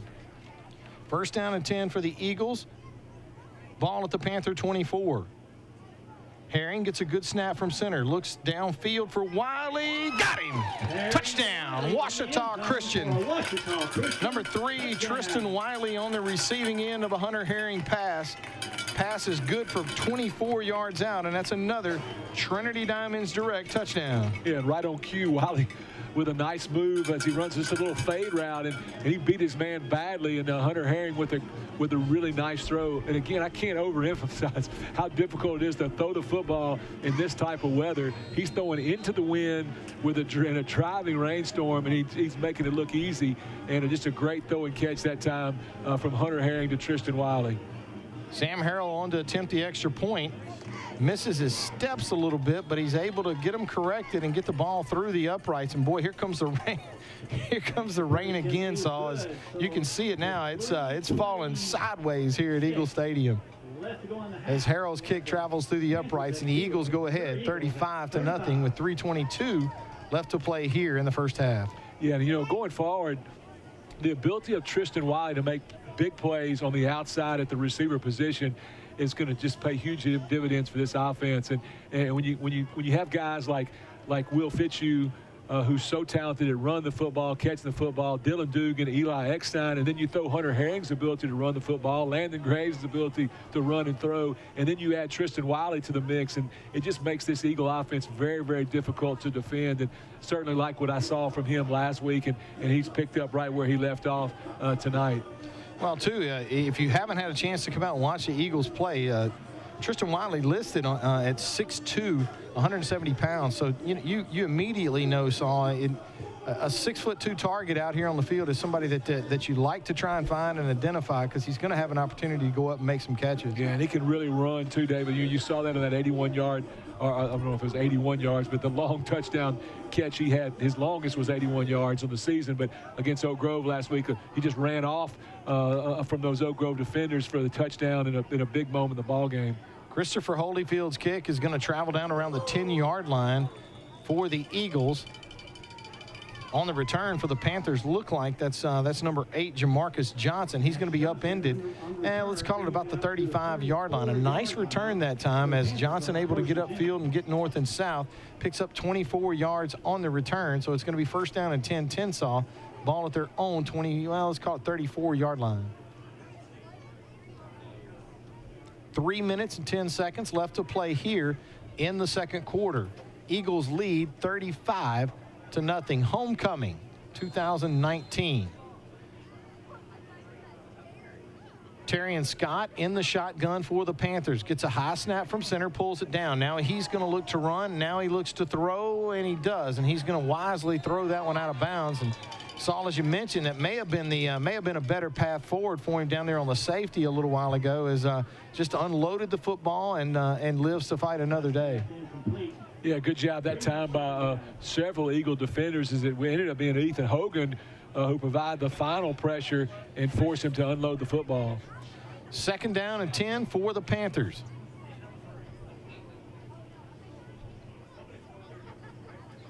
Ball's going to be at the Panther 34-yard line. 3 minutes and 10 seconds left to play here in the second quarter. Eagles lead 35-0. Terrian Scott in the shotgun. 2 running backs with him. Looks to throw. Throws a quick pass. Almost intercepted by the Eagles.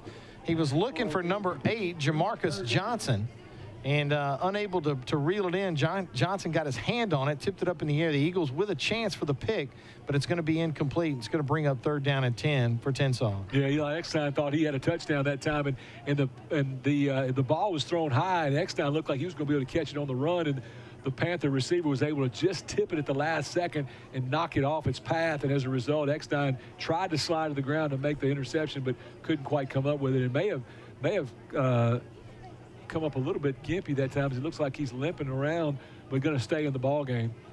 Third down and 10 for the Panthers. Scott in the shotgun, looks to throw. A little screen out in the flat. It's going to be complete. Looks like actually number 8 is going to be Jamarcus Johnson, and Johnson will pick up 1 yard on the play, but it's going to bring up fourth down and 9. Be interested to see here, Saul, with just over 2.5 minutes left to play here in the second quarter, and again we've got a Panther shaking up on the play, and we'll take an opportunity to go down to the sideline and catch up with the Marion State Bank sideline report. And tonight, Daniel Kirkendall. Daniel, what's going on down there? Oh, not much. It's been fun to see the emergence of players like Tristan Wiley, man. He gets the ball in his hands. He makes people miss. He's done it in several games this year. So the touchdown pass down here, he made a great adjustment and was able to haul it in. And when he gets the ball, you better look out, because he's going to turn on the burners and take off. Thanks a lot, Daniel Kirkendall, with the Marion State Bank sideline report. Panther player shaking up on the play off under his own power. Appears to be okay on the far side of the field. Fourth down, and the Panthers have elected to punt the football. The Eagles keep their defense on the field, and my understanding, so they're not even going to set up returns tonight, and they definitely don't come after it, as this ball is going to take a Panther bounce and travel out of bounds at about the Eagle 40-yard line, and that's where they'll take over with 2 minutes and 30 seconds left to play here in the first half. The Eagles with a 35-0 lead over Tensas. The punt covers 25 yards, no return. First down and 10, Ouachita Christian at their own 40-yard line. Yeah, and a really efficient first half for the Eagles so far. Is just about everything we've done tonight has worked, except for the extra points. We've had a little bit of difficulty with those, but everything else has been exactly how you draw it up, even in these sloppy conditions. We've been right on target with just about everything we've done tonight. Herring with a good snap from center, looks to throw and does. He completes this one out in the flat to Dugan, and Dugan is going to get to the corner, gets to the edge, and he's going to have 11 yards on the play, and that's going to be enough for another Community Pharmacy first down. For all your pharmacy needs, come by Community Pharmacy on Forsyth Avenue, looking for their second location coming up in the spring in Sterlington. Community Pharmacy, proud sponsors for the Ouachita Christian Eagles. Gain of 12 yards on the play, first down and 10 for Ouachita Christian in Panther territory at the Tensas 48. Hunter Herring calls for the ball, sets his feet to throw, looks, got a man, and he sailed that one. That just sails over the outstretched arms of number 3, Tristan Wiley. And when you throw one way over Wiley's head, Saul, that's a heck of a throw at 6'2". Yeah, and a good job by Herring, though, of sitting in the pocket, buying some time by shuffling up into the pocket, and great job of finding the open man. Just got to deliver it. A strike and just a little bit too high for Tristan Wiley. Second down and 10 for the Eagles. Herring in the shotgun, 2 backs with him in the backfield. Good snap from center. Again, looks to throw, puts a little air into this one. That one's tipped at the line of scrimmage. And on the tip for the Panthers is number 52, Jamar Sefrin, and not sure. So yeah, it was a backward. It went backwards because he was throwing the ball to the side, and the ball was tipped backwards. And so they could treat that as a fumble. And good job by Dugan of picking that ball up and getting what he can, which is going to be a first down. Real heads-up play by Dylan Dugan that time. A gain of 17 yards on the play, and again, enough for another Community Pharmacy first down, as it looks like you're exactly right. So now the officials. Well, the decision has to be when he threw the ball to the side, did he throw it to the side and backwards, or did he throw it forward? If he threw it forward and the ball was batted backwards, well, then that's an incomplete pass. But I think he was actually throwing the ball backwards that time, and the ball was tipped and batted even further backwards, and so it's a fumble. And you can't give enough credit to Dylan Dugan for having the wherewithal to pick that thing up and get the first down.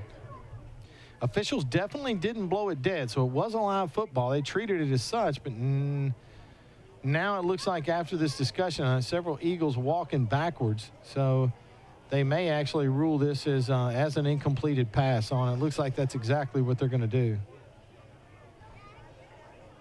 So they'll bring this ball back. The markers never moved, so it looks like it's going to be probably going to be third down and 10 at the Tensas 48-yard line. Third down and 10 for the Eagles. 2 minutes left to play here in the second quarter. Yeah, real good job though by Dylan Dugan that time to make them make that call, and they almost gave it to the Eagles, and I'm not so sure that wasn't a fumble that time as it was. You'd like to see an instant replay that time. Yeah, let's watch a replay on that. If the ball was traveling backwards towards Dugan when he actually threw it. Third down and 10 for the Eagles. Hunter Herring in the shotgun. Ball at the Panther 48. Good snap from center. Herring turns, hands this one to Dugan. Dugan's going to go across the 45 where he'll be dropped. It's going to bring up fourth down and short for the Eagles as the Panthers do a pretty good job of stringing that one out. They upend him after a gain of 6 yards, but you're going to be looking at 4th and 4 at the Panther 42-yard line. And it looks like the Eagles elect to take a timeout with 1 minute and 52 seconds left to play here in the first half. We'll take a quick timeout with them. You're listening to Ouachita Christian Eagle football on 92.3 The Wolf.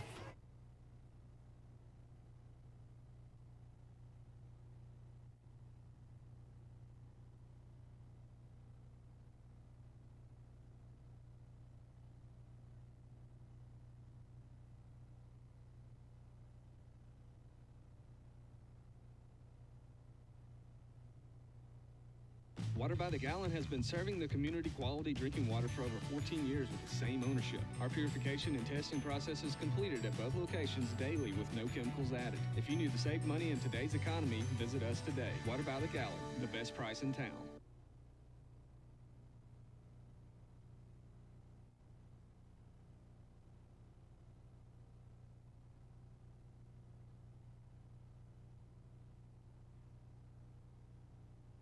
Panther 42-yard line. Hunter Herring, 2 running backs with him in the backfield. Herring in the gun. Two receivers split wide to the left. Turns, hands this one to Dugan. Dugan's going to go across the 40-yard line. Got the first down and more across the 35-yard line to the 30, down to the 25-yard line before he's stacked up by the Panthers. A nice gain on the play by Dugan, and that's, again, enough for another community pharmacy first down, a gain of 17 yards on the play. Yeah, again, a great run by Dugan. And, again, that left side of the offensive line, that's Casey Cobb and Michael Eastep, who did a nice job at opening a hole for Dugan. He picks up that first down. First down and 10 for the Eagles. Ball at the Panther 25. Herring looks to throw. He's got his man. That's Wiley, who's going to hang on to it, fighting for yardage, and we're going to have a penalty marker come in late, but Wiley is going to be dropped at about the 15-yard line. A little extracurricular on the play that time. So it looked like the Panthers may have tried to strip the ball after the whistle blew, but we do have a late marker on the play. Yeah, nice read by Hunter Herring and a good route by Wiley as they ran Barham White on just a little swing route to force the flat defender to make a decision. And that time he takes Barham White, and they just curl Wiley up right behind him. And good throw by Hunter Herring and a nice catch by Tristan. And haven't seen an indication of what the flag is, but it looks like it may be going against Tensas. Well, the officials are definitely marking it off. We don't have an official ruling yet as far as what's being called, but it's a big penalty, and it's going to be a face mask against the Panthers. And it's got to be the 15-yard variety. So they're going to march this one well inside the Randall's Fine Meat red zone to the Panther 10-yard line, where it looks like this will be first and goal for the Eagles at the 10. Minute and 16 seconds, now a minute and 10 seconds left to play here in the first half. Herring in the shotgun. Turns, he's going to hand that one to Dugan, and Dugan is going to go in for the touchdown.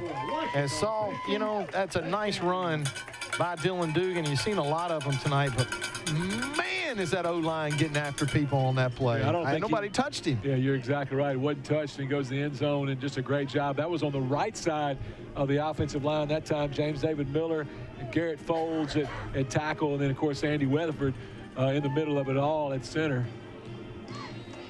Extra points have been interesting so far tonight. Sam Harrell's going to try one here, and that's going to be blocked, and there was no chance. And I'm not sure, so we've had a lot of extra points blocked here lately, and Oak Grove had ample opportunity, and that one is, it never really had a chance. As almost looked like we didn't either block the Tensas defender or just too long to get to the football. Yeah, the snap is taking a little bit too long, and everything's just a little bit off right there. And he's a left-footed kicker, so they're sending a man from the left side. So if you're a little closer to the ball there when you come that way, and he just dove and really didn't have to dive much. He was right there almost before the kicker got to the ball to make the block. Almost looked like he was waiting on it. We talked about the offensive line play on that drive too. Saw a lot of great offensive line play, and we do this. We've been doing this for, as you mentioned, 10 years. And before I forget, and I know you'll agree with me, the offensive line play here at the school is really, really, really good this year. And I think a lot of times, well, as a matter of fact, I know a lot of times the quality of the offensive line play goes back, a lot of it, to the offensive line coach here at Ouachita Christian, and he's been doing it since he was playing line with you, and that's Tim Mosier.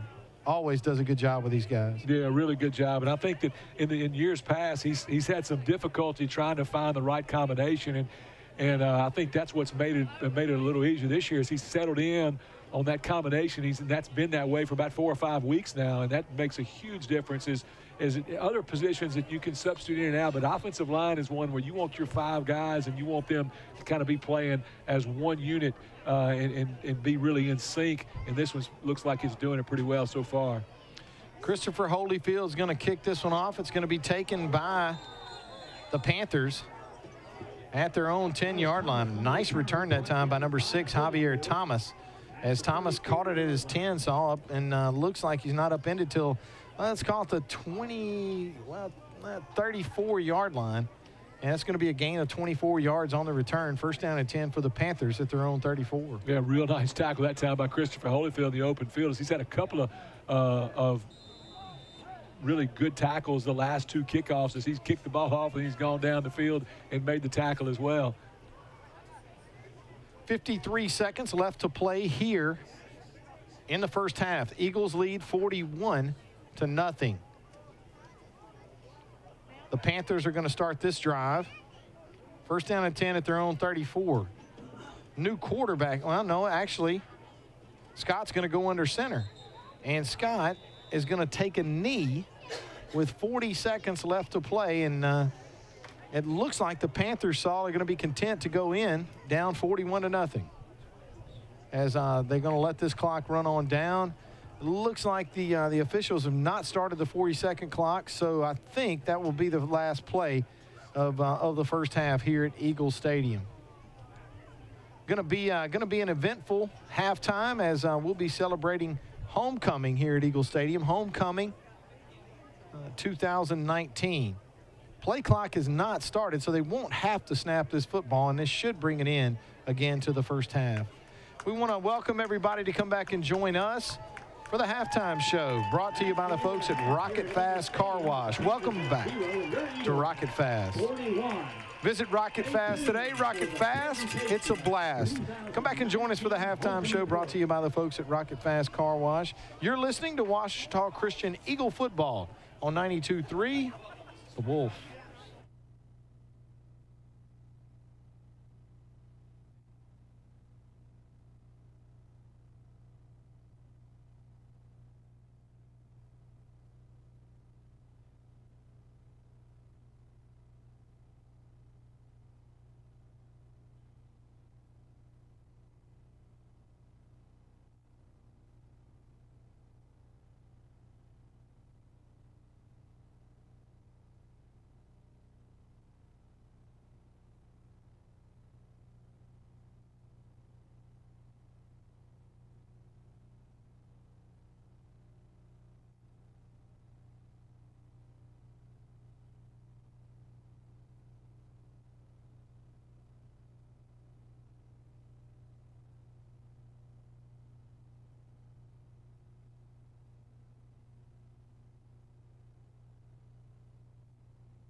Celebrating our 45th anniversary here at OCS, we would like to welcome past returning home queens.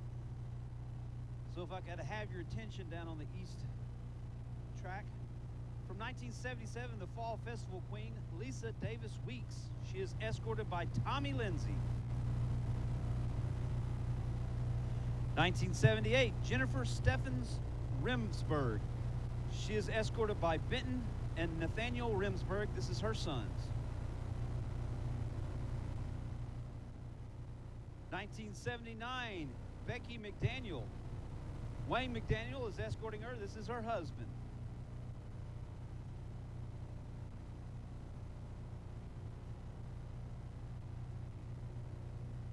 Our 1983 homecoming queen, Melinda Wynn Vaughn. She is escorted by her son, David Vaughn Jr. 1984 homecoming queen, Anissa Morris. Anissa is escorted by her OCS 8th grade son, Eli Williamson.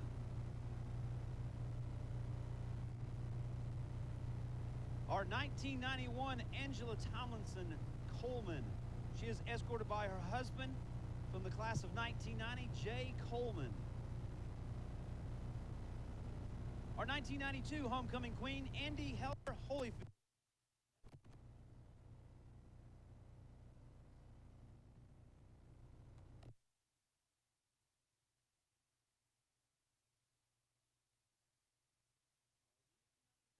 Coming Cherry Owen Hudnall.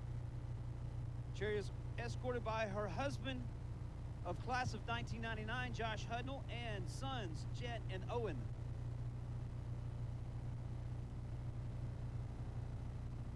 Our 1999 returning homecoming queen, Candace Fields Yeah, I got you. Voss. Escorted by her son, Costa Voss. A returning homecoming queen 2002, Silver Sharp Malta.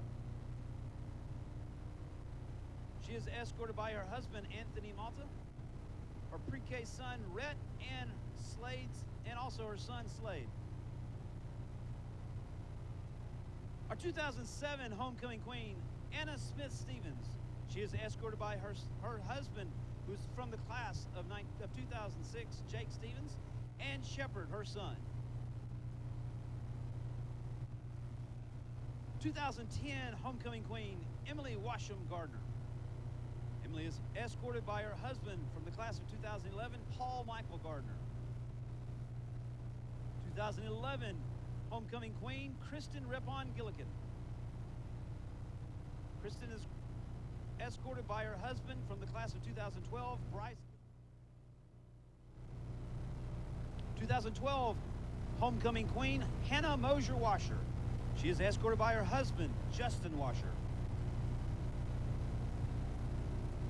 And our 2017 homecoming queen, India Costin. India is escorted by her grandfather, Eugene Copeland.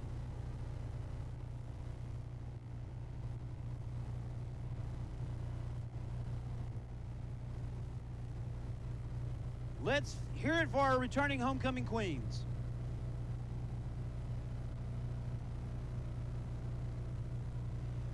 And now let us welcome our 2019 homecoming court. Our first freshman maid is Ellie Kate Fitzhugh. Ellie Kate is the daughter of Stephen and Jana Fitzhugh. Ellie Kate has attended OCS for 13 years.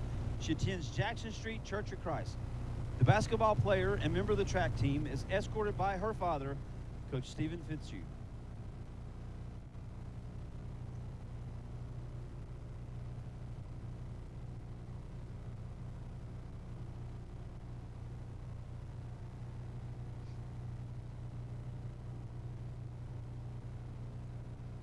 Freshman maid, Ellie Kate Fitzhugh.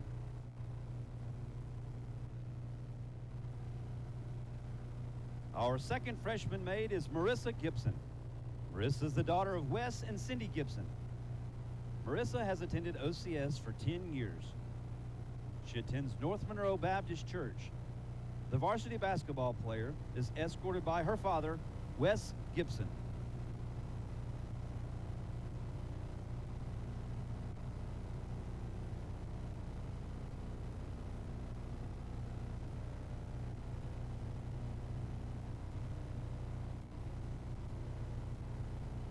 Freshman maid, Marissa Gibson.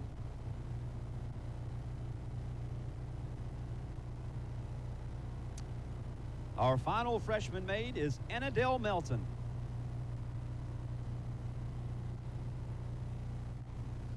Annadelle is the daughter of alumni Stuart and Jennifer Melton. Annadelle has attended OCS for 11 years. She attends North Monroe Baptist Church. The varsity basketball player is escorted by her father, Stuart Melton.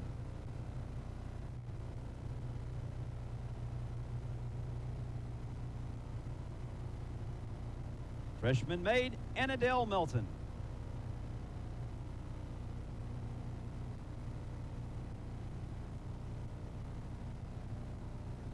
Our first sophomore maid is Jaden Ellerman.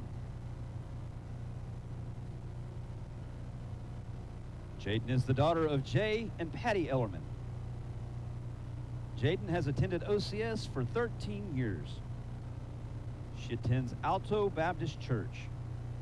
The varsity basketball player and a member of the track team is escorted by her father, Jay Ellerman. Sophomore maid, Jaden Ellerman.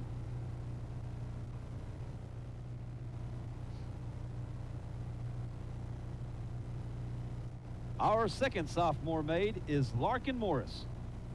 Larkin is the daughter of alumni Jeff and Jennifer Morris.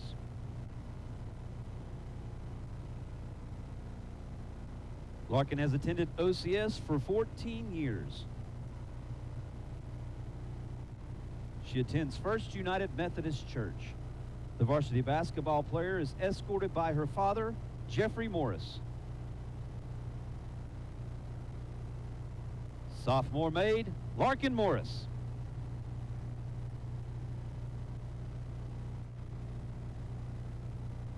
Our final sophomore maid is Sarah Shivers.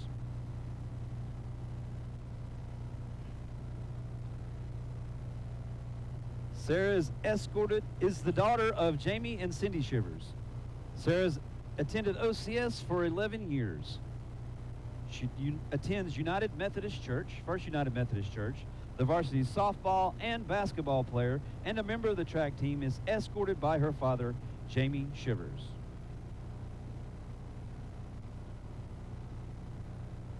Sophomore maid, Sarah Shivers.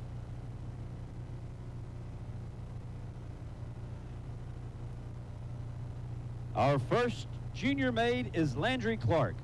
Landry is the daughter of Earl and Miranda Clark.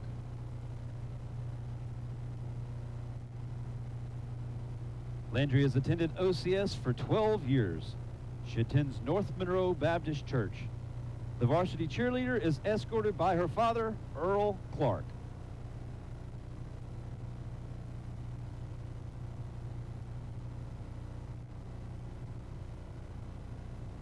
Junior maid, Landry Clark.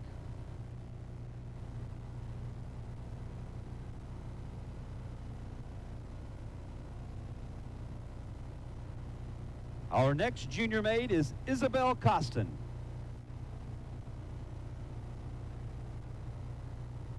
Isabel is the daughter of Lee and Susan Costin.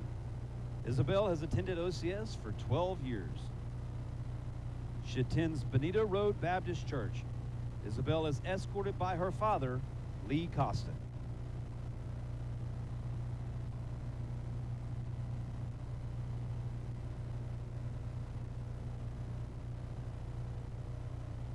Junior maid, Isabel Costin. Our next junior maid is Allison Repon.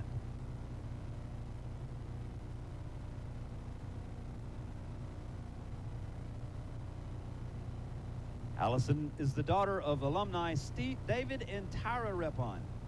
Allison has attended OCS for 12 years. She attends North Monroe Baptist Church. The varsity basketball player is escorted by her father, David Repon. Junior maid, Allison Repon.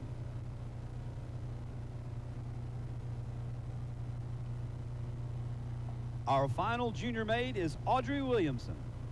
Audrey is the daughter of Baron Williamson and alumni Anissa Morris. Audrey has attended OCS for 12 years. She attends North Monroe Baptist Church. The varsity cheerleader and member of the track team is escorted by her father, Baron Williamson.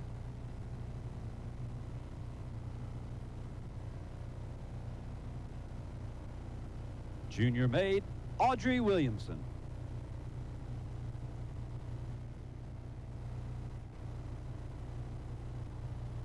Our first senior maid is Sarah Daniels. Sarah is the daughter of Jay and Karen Johnson. The senior class treasurer is described as, Sarah, what a joy and a blessing you are. Your sweet countenance, gracious spirit, beautiful smile radiate your love of Christ. You give so willingly of yourself to others as you are always ready to help in any way possible. Through the years, I have observed you humbly using your gift of service by helping friends and teachers, demonstrating your Christ-like compassion. Keep shining your light to glorify and honor our Lord. For Miss Brazier. Sarah's attended OCS for 14 years. She attends Central Baptist Church. Sarah's favorite scripture comes from Proverbs 3:5-6. Trust in the Lord with all your heart and lean on your understanding. In all your ways submit to him, and he will make your path straight. Sarah is escorted by her father, Jay Johnson. Our next senior maid is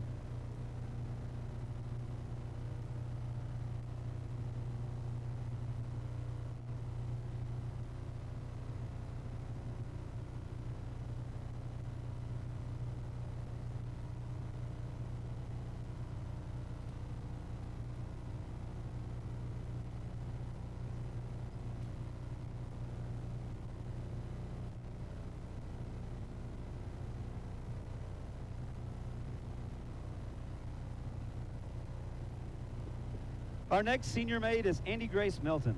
Andy Grace is the daughter of alumni Stuart and Jennifer Melton. The varsity basketball player is described as a passionate young lady who's extremely vibrant and caring. She has been a pleasure to coach. Keep the Lord first in everything you do, and great things will happen. That's from Coach Everts. Andy Grace has attended OCS for 14 years. She attends North Monroe Baptist Church. Andy Grace's favorite scripture comes from Philippians 4:6-7. Do not be anxious about anything, but in every situation, by prayer and petition, with thanksgiving, present your request to God, and the peace of God, which transcends all understanding, will guard your hearts and minds in Christ Jesus. Andy Grace is escorted by her father, Stuart Melton. Senior maid, Andy Grace Melton.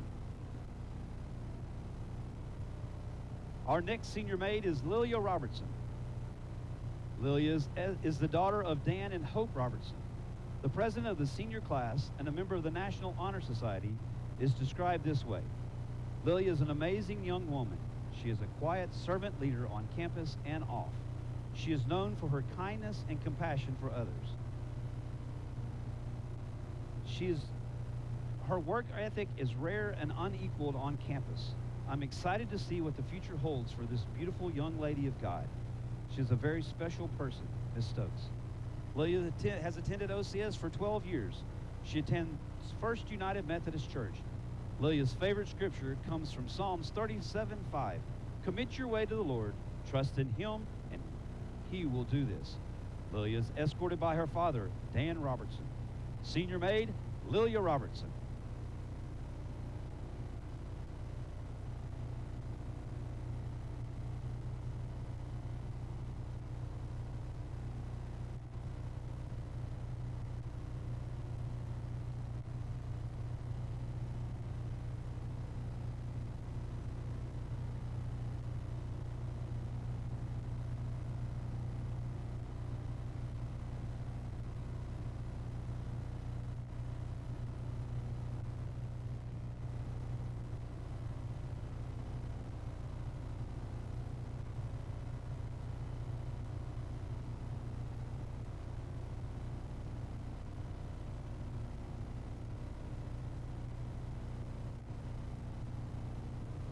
Our next senior queen is Callie Williamson. Callie is the daughter of Mike and Missy Williams. The senior cheerleader is described as, I could talk all day about Callie. She is one of the finest Christian teenagers I've ever known. She is an excellent student, an amazing cheerleader, an exceptional artist, and a great friend to others. But it's her relationship with the Lord and reliance on His Word that truly defines her. She's the best of the best. That's from Coach Willie Inman. Callie's attended OCS for 4 years. She attends Whites Ferry Road Church. Callie's favorite scripture comes from 1 Corinthians 16:13-14. Be on your guard. Stand in the faith. Be courageous. Be strong. Do everything in love. Callie is escorted by her father, Mike Williams. Senior Queen candidate, Callie Williams.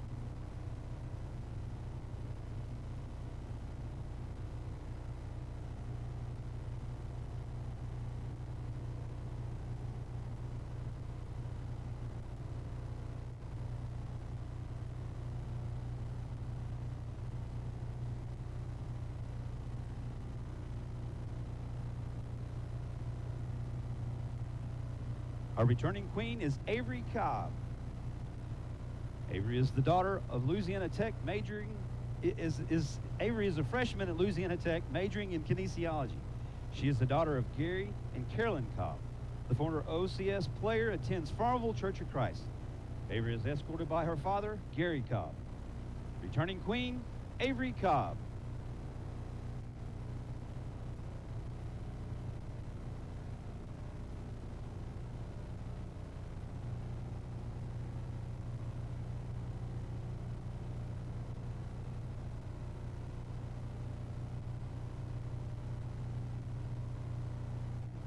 And now our 2019 homecoming queen, Miss Allie Ray Hamby.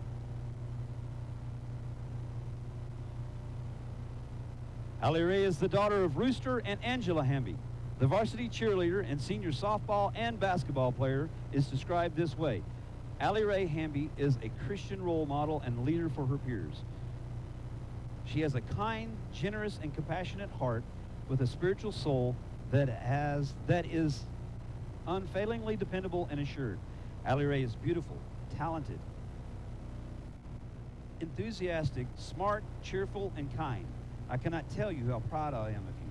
Congratulations on being honored as homecoming senior maid. I love you dearly, I admire you greatly, and I respect you fully. Ms. Hollingsworth. Allie Ray has attended OCS for 8 years. She attends Jesus the Good Shepherd. Allie Ray's favorite scripture comes from 1 Corinthians 13, 4 through 8. Love is patient. Love is kind. It does not envy. It does not boast. It is not easily angered. It keeps no record of wrongs. Love does not delight in evil, but rejoices with the truth. It always protects, always trusts, always hopes, and always perseveres. Allie Ray is escorted by her father, Rooster Hamby. Our 2019 homecoming queen, Allie Ray Hamby.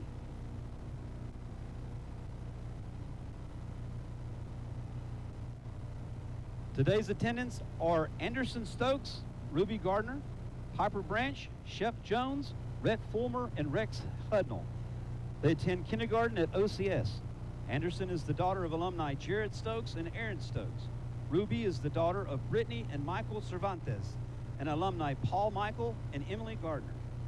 Piper is the daughter of alumni Billy Branch and Lauren Branch. Shep is the son of alumni Ben and Mandy Jones. Rhett is the son of alumni Roger and Melanie Fulmer, and Rex is the son of alumni Josh and Cherry Hudnall. They are escorted by headmaster Bobby Stokes.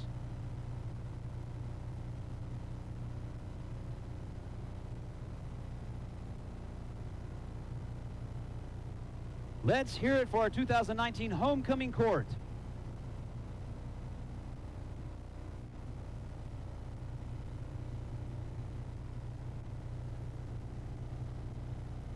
We would like to take this time to thank North Monroe Baptist Church, Nukes, Sonny Panzicos, Marion State Bank, Coca-Cola, Sharon Moore, Grace Burke, Hope Robertson, Amy Williams, Tiffany Albritton, Micah Harper, Brandon McQuillan, Anissa Morris, and Barron Williamson. Aaron Stokes, Joshua Buckley, Aiden Patrick, Morgan Carter, and Johnny Rogers for all your hard work. Our last round of applause for the 2019 homecoming court.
goes out of bounds, but the clock continues to run. So it looks like that was an agreed-upon decision. That time it's a good play by the Eagle cornerback, number 30, Julian Stevenson. Actually, Aiden Ham came on a blitz inside and forced the Panther quarterback out of the pocket, and Julian Stevenson with a nice job of forcing him out of bounds that time. He couldn't turn upfield because Julian was there. Good job of contained by him. 2nd down and 13 for Tensas. Ball at the Eagle 33-yard line.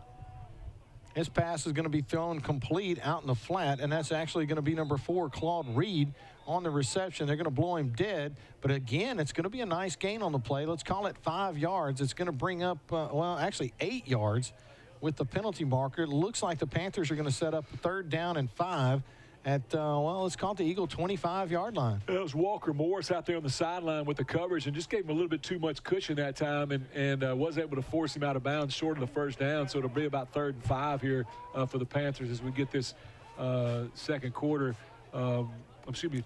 rolling along. 3rd down and 5 for Tensas. Ball at the Eagle 25-yard line. Scott in the shotgun, stands at his 30-yard line. Good snap from center. 4 receivers part of this set. Scott pulls it down. Now he looks to throw, and he's going to throw. This one's going to be intercepted. Landon Graves on the interception for the Eagles. Just broke on the football. Kind of a late throw that time by Scott. Saul, as he didn't really put a lot on it, and Graves comes up with a nice interception. And the Eagles are going to take over now, 1st down and 10.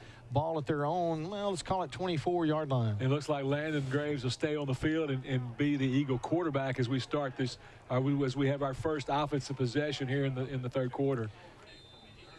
Graves comes on for Hunter Herring. Herring playing the entire 1st half tonight for the Eagles. A good 1st half, solid 1st half of play by the junior quarterback for Ouachita Christian. Graves comes in the shotgun. 4 receivers part of the set. Hands this one to Dugan. Dugan's across the 25. Now he's across the 30. He's across the 35, across the 40. And again, man, boy, I tell you, Saul, you see it from time to time, but now it looks like, Dugan's up off the turf. It looked like he was shaken up maybe there for a moment. That's not Dugan, though. That's number 28 for the Eagles, Chad Strickland. And he's got some nice speed, Strickland does. That's exactly what I thought. And it looks like Strickland is going to come up a little shaken up on the play. Gain of 23 yards. Man, what a burst out of Chad Strickland. Some fresh faces, I guess, saw at some of the skill positions. Looks like some of the, maybe the O-line still, for the most part, intact. Number 20 checking in at tailback for the Eagles. That's Carter Volian. Graves in the shotgun. Good snap from center, turns and hands this ball off. Now he's going to keep it. He goes across the 45, across the 50, across the 45, the 40, across the 35 to the 30 before he's run out of bounds on the far side of the field. A really nice pickup and gain that time for Graves. Gain of 27 yards on the play. Boy, he's such a good runner, Dave. We didn't get to see him do a lot of that last week against Oak Grove just because of the type of ball game that it was. Had to throw a lot more, but man, he is very, very talented as a runner, extremely fast, and as you see there, just really good in the open field in terms of being able to cut and make people miss. 1st down and 10 for the Eagles. Ball at the Tensas 29. Landon Graves in at quarterback for the Eagles. Eagles lead 41-0 with a little over 5 minutes to play. Graves takes a snap, fakes this one to Voljan, keeps it himself. He's going to go across the 25, the 20, down to the 10-yard line, about the, let's call it the 11-yard line before he's upended by the Panthers. And, Graves actually came to this ball game a little injured and gimpy and was sort of iffy as to whether or not he was going to even be able to play.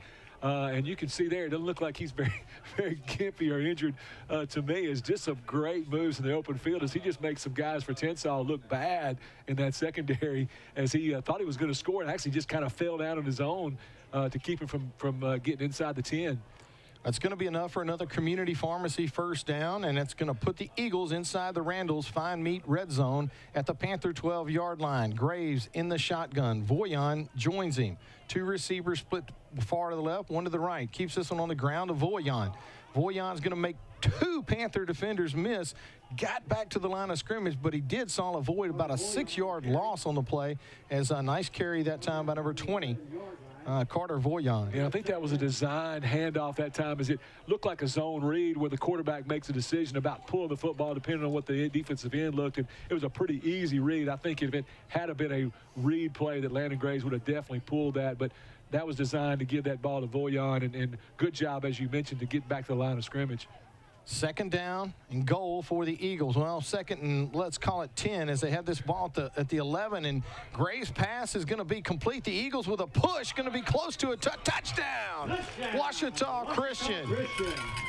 The pass looked like that time complete. Saw to number 7, Thomas Culp, as Culp takes it into the end zone. And if I'm not mistaken, that's going to be Culp's second receiving touchdown of the night. Yeah, and started with a great pass by Graves, as he was kind of falling backwards that time and just sort of flicked the ball into him on the slant route and put it right in the numbers. Perfect pass that time, and you got to credit the offensive line there as they pushed Thomas Culp into the end zone for that score. Well, the Eagles, again, on this side of the field are going to elect to go for 2. Graves brings the Eagles to the line. 4 receivers. Well, actually 5, as he goes empty backfield. Going to send 1 man in motion across the formation. They're going to run the speed sweep. And in for the touchdown, or actually not a touchdown, it actually looks like number 88, Chase Simmons. And they've run him, a couple of times in that speed sweep. And, again, he's just got great speed. And you saw it there as he goes in the end zone untouched. And so just, again, we talked about how efficient we've been on offense tonight, and it just continues here in the second half. It doesn't matter if you're going against air. To complete balls like we've done tonight in this type of weather is very, very difficult. And to do it against the defense and to do it at a high efficiency rate, which they've done tonight, that has been very impressive. It's not just been Hunter Herring. It's been Landon Graves, who's done a good job here in this first drive of the second half.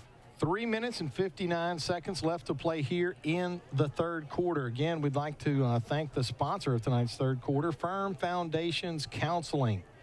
If you'd like to learn more about EMDR trauma therapy, call the folks at Firm Foundations Counseling today at 318-654-7010 or online at myfirmfoundations.com.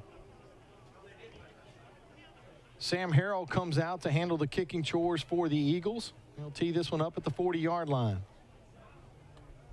Eagles with a big lead over the Tensas Panthers now, 49-0. 3 minutes and 59 seconds left to play here in the third. Harrell and Christopher Holyfield again splitting the kicking duties up tonight. Harrell gets his leg into this one. It's going to hit at about the 20-yard line and be fielded cleanly by the Panthers.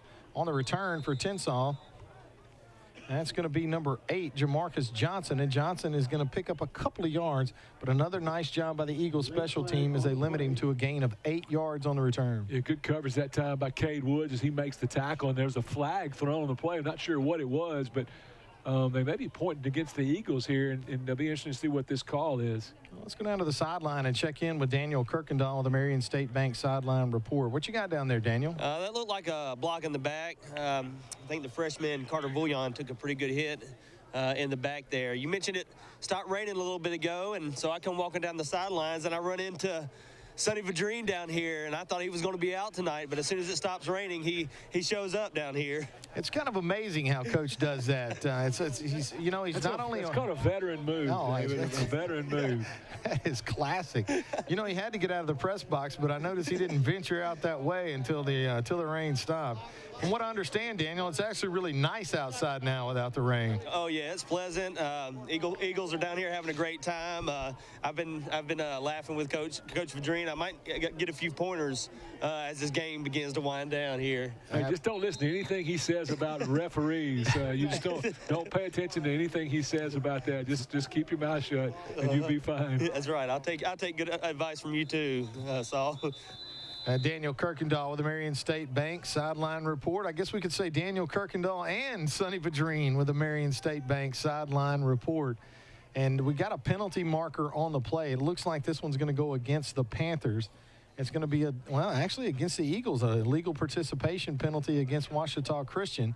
So, and we were so busy talking, Dave, I actually didn't get what the call was, and it was actually went against the Eagles on that kickoff, and I'm not sure what the call was, but nevertheless, there's another penalty here, I guess, against the Eagles as well. Well, it was signaled against the Eagles, but it's actually going to go against the Panthers. They're penalized 5 yards for illegal participation, and that's going to bring up first down and 15. Ball at the Panther 31-yard line.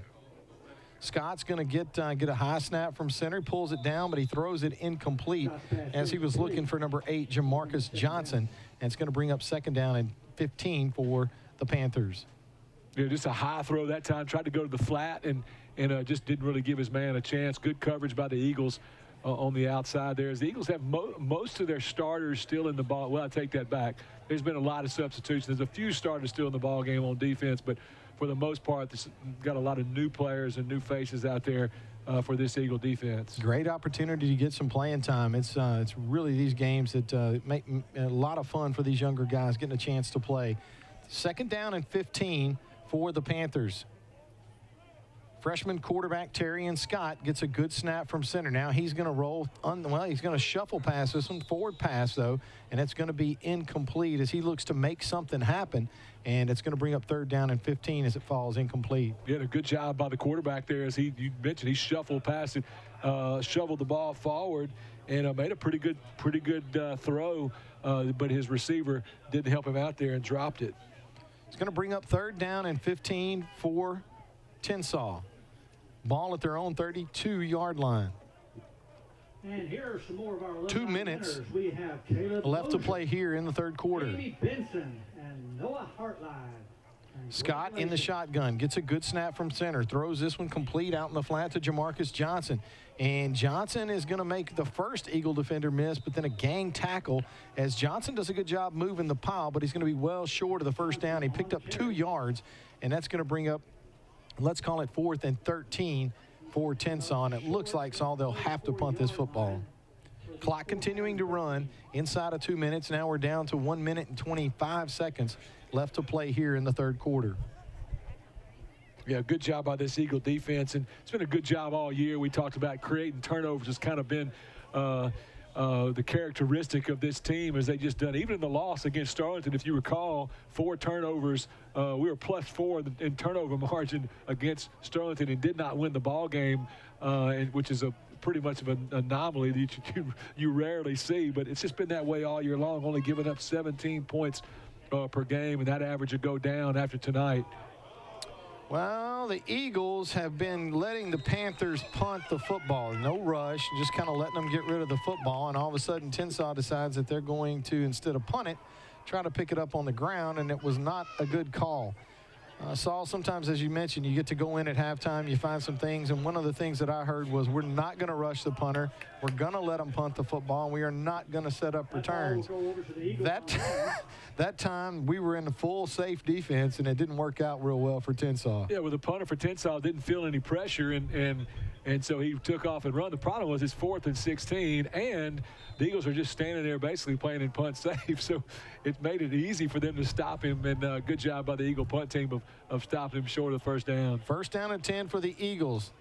And Graves is going to turn. He hands this one off to Voyan, and Voyan is going to, well, I can't tell. It looks like he's going to lose a yard on the play. Pretty good penetration that time by the Tensas front.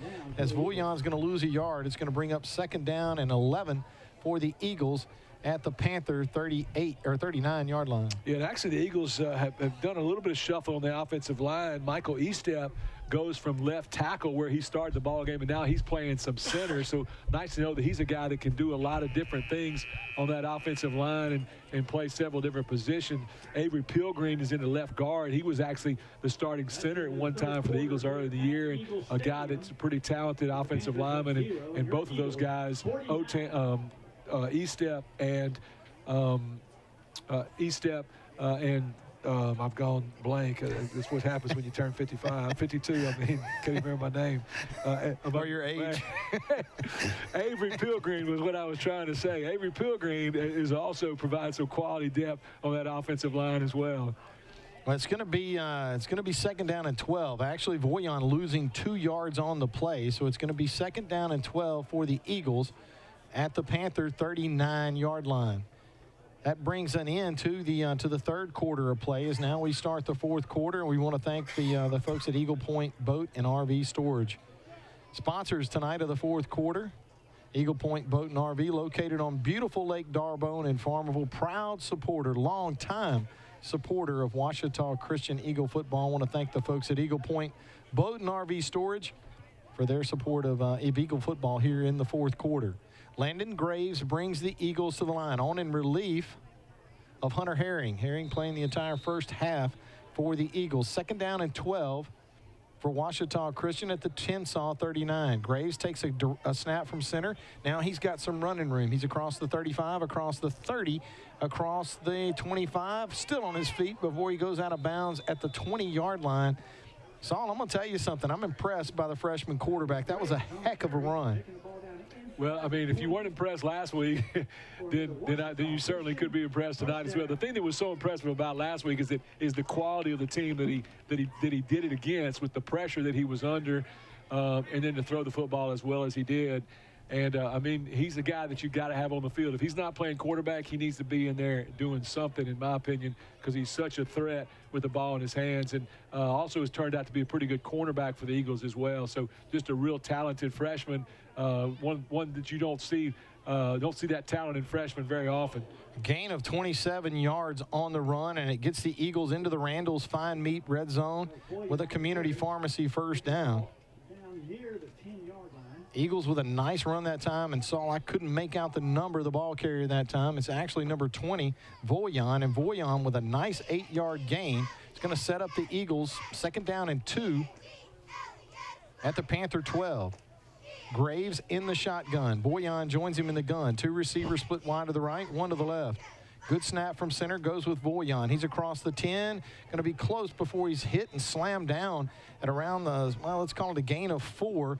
They knock him down at, well, let's call it the Panthers' 7-yard line, where it's going to be second down and goal for the Eagles. Or actually picked up the first down, another community pharmacy first down. Yeah, good job by Voyan that time, as he took a hard tackle there. That was more of a wrestling move right there, as he got slammed down backwards and able to hold on to the football that time. Good job by Voyan. First down and goal for the Eagles at the 8. Going to fake that one to Voyan, throw a quick pass, and that time, Saul, maybe it looked like an RPO, but I'm not sure if our young quarterback got the read right on that one, as he threw into a tight window, and the pass is going to come in, go in incomplete. Yeah, but not a bad throw that time. He gave his receiver a chance to make a play and just not able to come up with it. So, I'd put that one on the receiver that time. It's a pretty good throw from Landon Graves. It looks like we've got an official timeout on the field. Or maybe it's actually a Tensas timeout, as they're going to stop the clock with 9 minutes and 32 seconds left to play here in the ball game. Eagles lead this contest 49-0. Second down and goal. Ball at the Panther 8. Graves in the shotgun. Three receivers to his right, one to his left.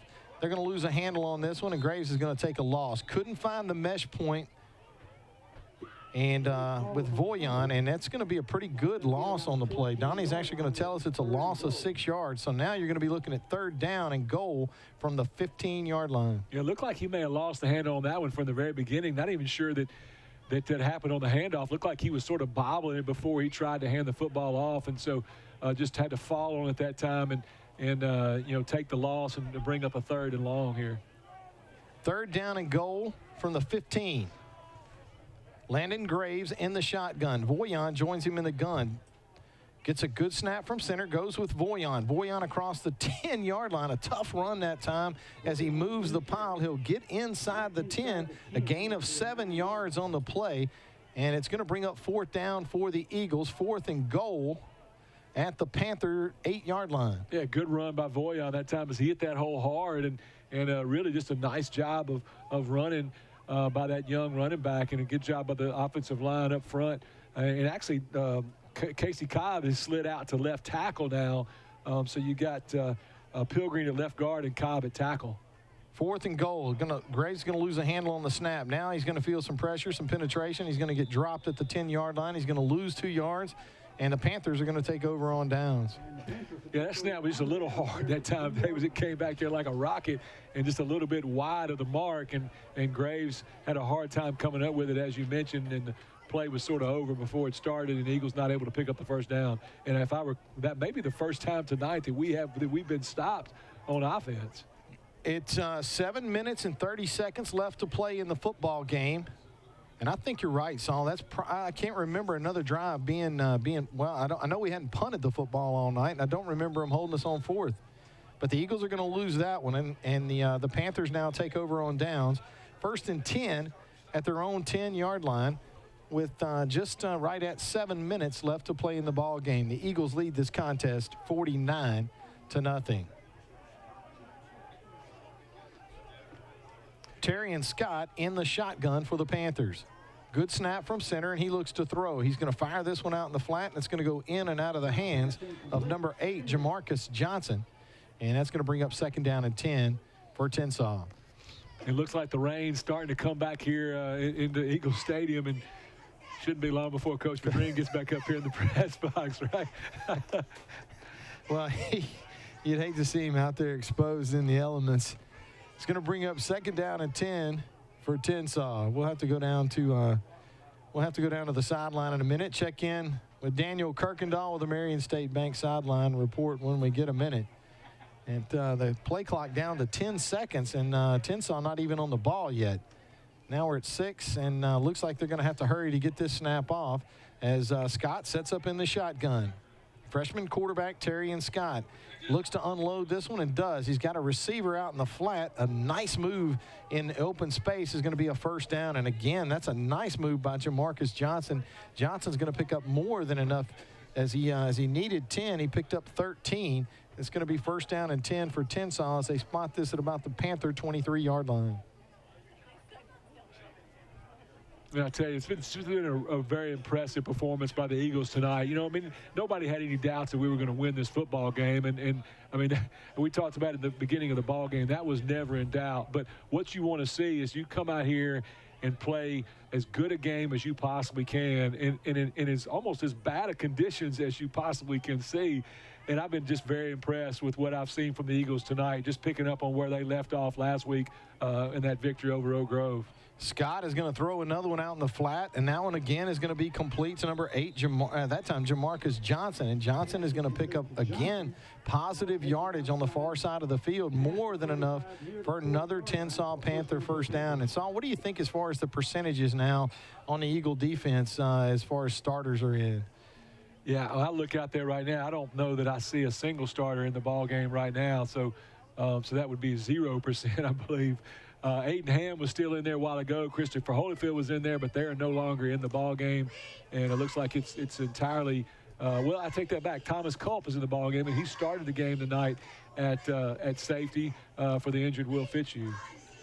Gain of 18 yards on the play. 1st down and 10 for Tensas at their own 39-yard line. Scott again drops the pass. Now he's feeling some pressure. He's going to elude one Eagle defender, and then he's going to go down under his own power at about the 30-yard line. A lot of pressure from that Eagle front.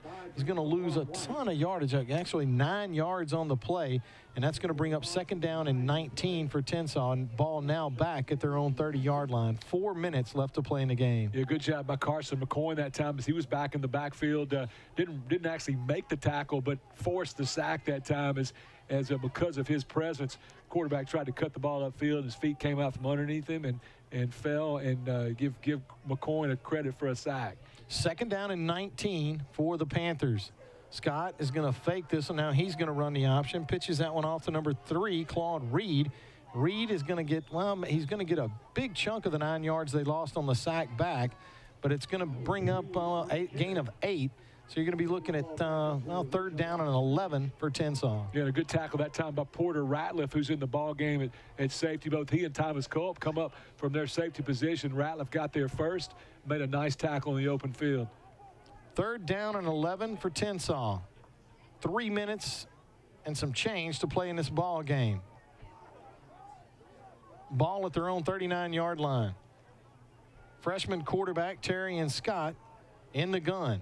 empty backfield behind him. He's going to feel some pressure immediately, has to unload this one, and nice pressure. Now it looks like we're going to have a flag on the far side of the field. Saw he was being pursued that time by Barham White, and they may get Barham for an illegal pop out of bounds. Yeah, White, not a real smart play by him, as he was putting a lot of pressure on the quarterback, and he just threw the ball out of bounds. But White just continued to tackle him. And in fact, he did not hit him until after he threw the football. Then he continued to tackle him to the ground. And easy call for the officials that time, roughing the passer on Barham White. And, you know, those are the kind of plays that good teaching moment that time will be a good teaching moment for the Eagle coaching staff to talk to Barham White about, you know, what you don't do when you're chasing the quarterback. Is it's not going to make a big difference in this ball game. It's one of those kind of plays in a close ball game against a good team can really, really cost you. And so just got to be smarter than that. And there hadn't been many of those. In fact, there hadn't really been any of those types of things that I've seen tonight from this Eagle team until then. Personal foul is the call against the Eagles. Penalized 15 yards on the play. They're going to keep this one on the ground, and that's going to be number 3 for the Panthers. Again, Claude Reed with a nice run. So he probably covered 30 or 40 yards on the carry, but only picks up 3 north and south. And that's going to bring up 2nd down and 7 for Tensas as they spot this football at the Eagle 43-yard line. Clock continuing to run inside of 2 minutes, and we'll take a chance to go down to the sideline and catch up with Daniel Kirkendall with the Marion State Bank sideline report. Daniel, you seen Coach lately? No, I haven't seen him. The rain started, so he made like a ghost, and he's not around here anymore. And it's starting to rain again. It's getting kind of cold out here, so we're getting down to 2 minutes here. So hopefully we'll be able to wrap this up quickly. Thanks, Daniel Kirkendall with the Marion State Bank sideline report. And the Eagles this time, the Panthers try to run the toss sweep, and they're going to lose 5 yards on the play. So it's going to bring up now 3rd down and 10 for Tensas as we're down inside of a minute and a half left to play in the ball game. Yeah, a good tackle that time. I believe that was number 50, either 59, Luke Barris, or 54, Carson Henderson. I couldn't really see who made the tackle, but a real good job on that option pitch of coming up the field and making the tackle. Well, the Panthers elect to take a timeout. 1 minute and 29 seconds left to play in the ball game. Tensas trails 49-0. A lot of fresh faces there. Saul, I think at this time of the game, it's okay to talk about next week's opponent, as we will be back here at Fitzhugh Field, Eagle Stadium, for a chance to square things with the St. Frederick's Warriors. Yeah, that's right, and it's going to be a big ball game. Big in the sense that the winner, or if the Eagles win this ball game, you're going to be district champs, because Delta Charter's the last game, and although anything's possible, I don't anticipate us losing that game. And even if we did, you'd still be district champs by a win over St. Frederick's. And so, and St. Frederick's could have a chance to, well, I take that back. St. Frederick's lost to Cedar Creek, so they're out of the district race. But still, you know, they want to badly to make it 2 in a row over the Eagles, and we want badly to get that taste out of our mouth from what happened last year on the other end of 165 here in Monroe. 1 minute and 29 seconds left to play in the football game. The Eagles out in front of Tensas 49-0. 3rd down and 12 for Tensas. Terrion Scott in the shotgun. 2 receivers to his right, 1 to his left. Scott's going to run the reverse. Eagles are going to sniff this one out, but the Panthers are going to pick up positive yardage. That's actually number 5, Treshawn Wiggins. Wiggins was a quarterback originally tonight for Tensas, but Scott came on in relief. He picks up 9 yards on the play, but still going to be well shy of the 1st down for the Panthers. Well, I say well shy. He's going to be 3 yards shy. It's going to be 4th and 3 for Tensas. Ball at the Eagle 38-yard line. 45 seconds left to play in the ball game. Eagles leading this game 49-0. Freshman quarterback Terrion Scott in the shotgun. 1 running back with him in the backfield. 2 receivers to his right, 2 to his left. Scott gets a good snap from center and looks to throw. He's going to be flushed out of the pocket by this Eagle defense. He's going to try to run for the 1st down himself. He's going to have the 1st down and a lot more as Scott goes out of bounds, takes a shot over on the far side of the field. Tough to see who really got the best of that one, Saul. An Eagle defender bounced off of him, but Scott moved further, no more. So a gain of 21 yards on the play, and he's run out of bounds, and the looks like the Panthers will take a timeout with 16 seconds left to play on the clock, and you know Tensas would love to get out of here with at least one touchdown. So. Yeah, that was Porter Ratliff who came up on the sideline, and he hit him as hard as he could, and he just gives up a little bit of weight there to the Panther running back that time, and it knocked Ratliff backwards. But he made the stop. That's what counts, right? So absolutely. He stopped the touchdown, and so good job by Porter Ratliff of coming in there and giving his entire body into the tackle to stop the Tensas running back. 15 seconds left to play in the ball game. First down and 10 for Tensas at the Eagles 17-yard line. And I'm sure Daniel Kirkendall was happy to get that timeout down there by Tensas, that he can experience the sideline reporting in this weather for a few more minutes. Not really sure what's going on. Now we're going to have a penalty, and it's probably going to be a delay of game. And not because of they unable to get the playoff, but they're going to run one without the Eagle defense on the field. So it is going to be a delay of game, and it's going to go against the Panthers because they got to go get the football and bring it back and spot it ready for play. So they just decided to run out there and run the play before anybody marked it ready for. And hey, give them credit. Hey, that's what I was going to say. They scored on it, but it's unfortunate. It's going to come back. Unfortunately for them, it's going to come back because of a penalty. So the Panthers get dinged for 5 yards, and now you're going to be looking at 1st and 15 at the Eagle 22-yard line. 12 seconds, 11 seconds. This will be the last play of the game. Scott gets a good snap from center, and he's going to feel some pressure. He's trying to unload this one, throws it up in the middle of the end zone. No flags, and that's going to be the ball game. The Ouachita Christian Eagles are going to preserve the shutout over the Tensas Panthers. They're going to win this football game 49-0. A big win for Ouachita Christian. Homecoming win here at Homecoming 2019. We're going to take a quick break from here at Eagle Stadium. We'll come back with the final stats of the game tonight. And thank you again. Thank you for everybody for tuning in so far. But come back and join us as we'll have the final roundup of stats from the contest tonight. You're listening to Ouachita Christian Eagle football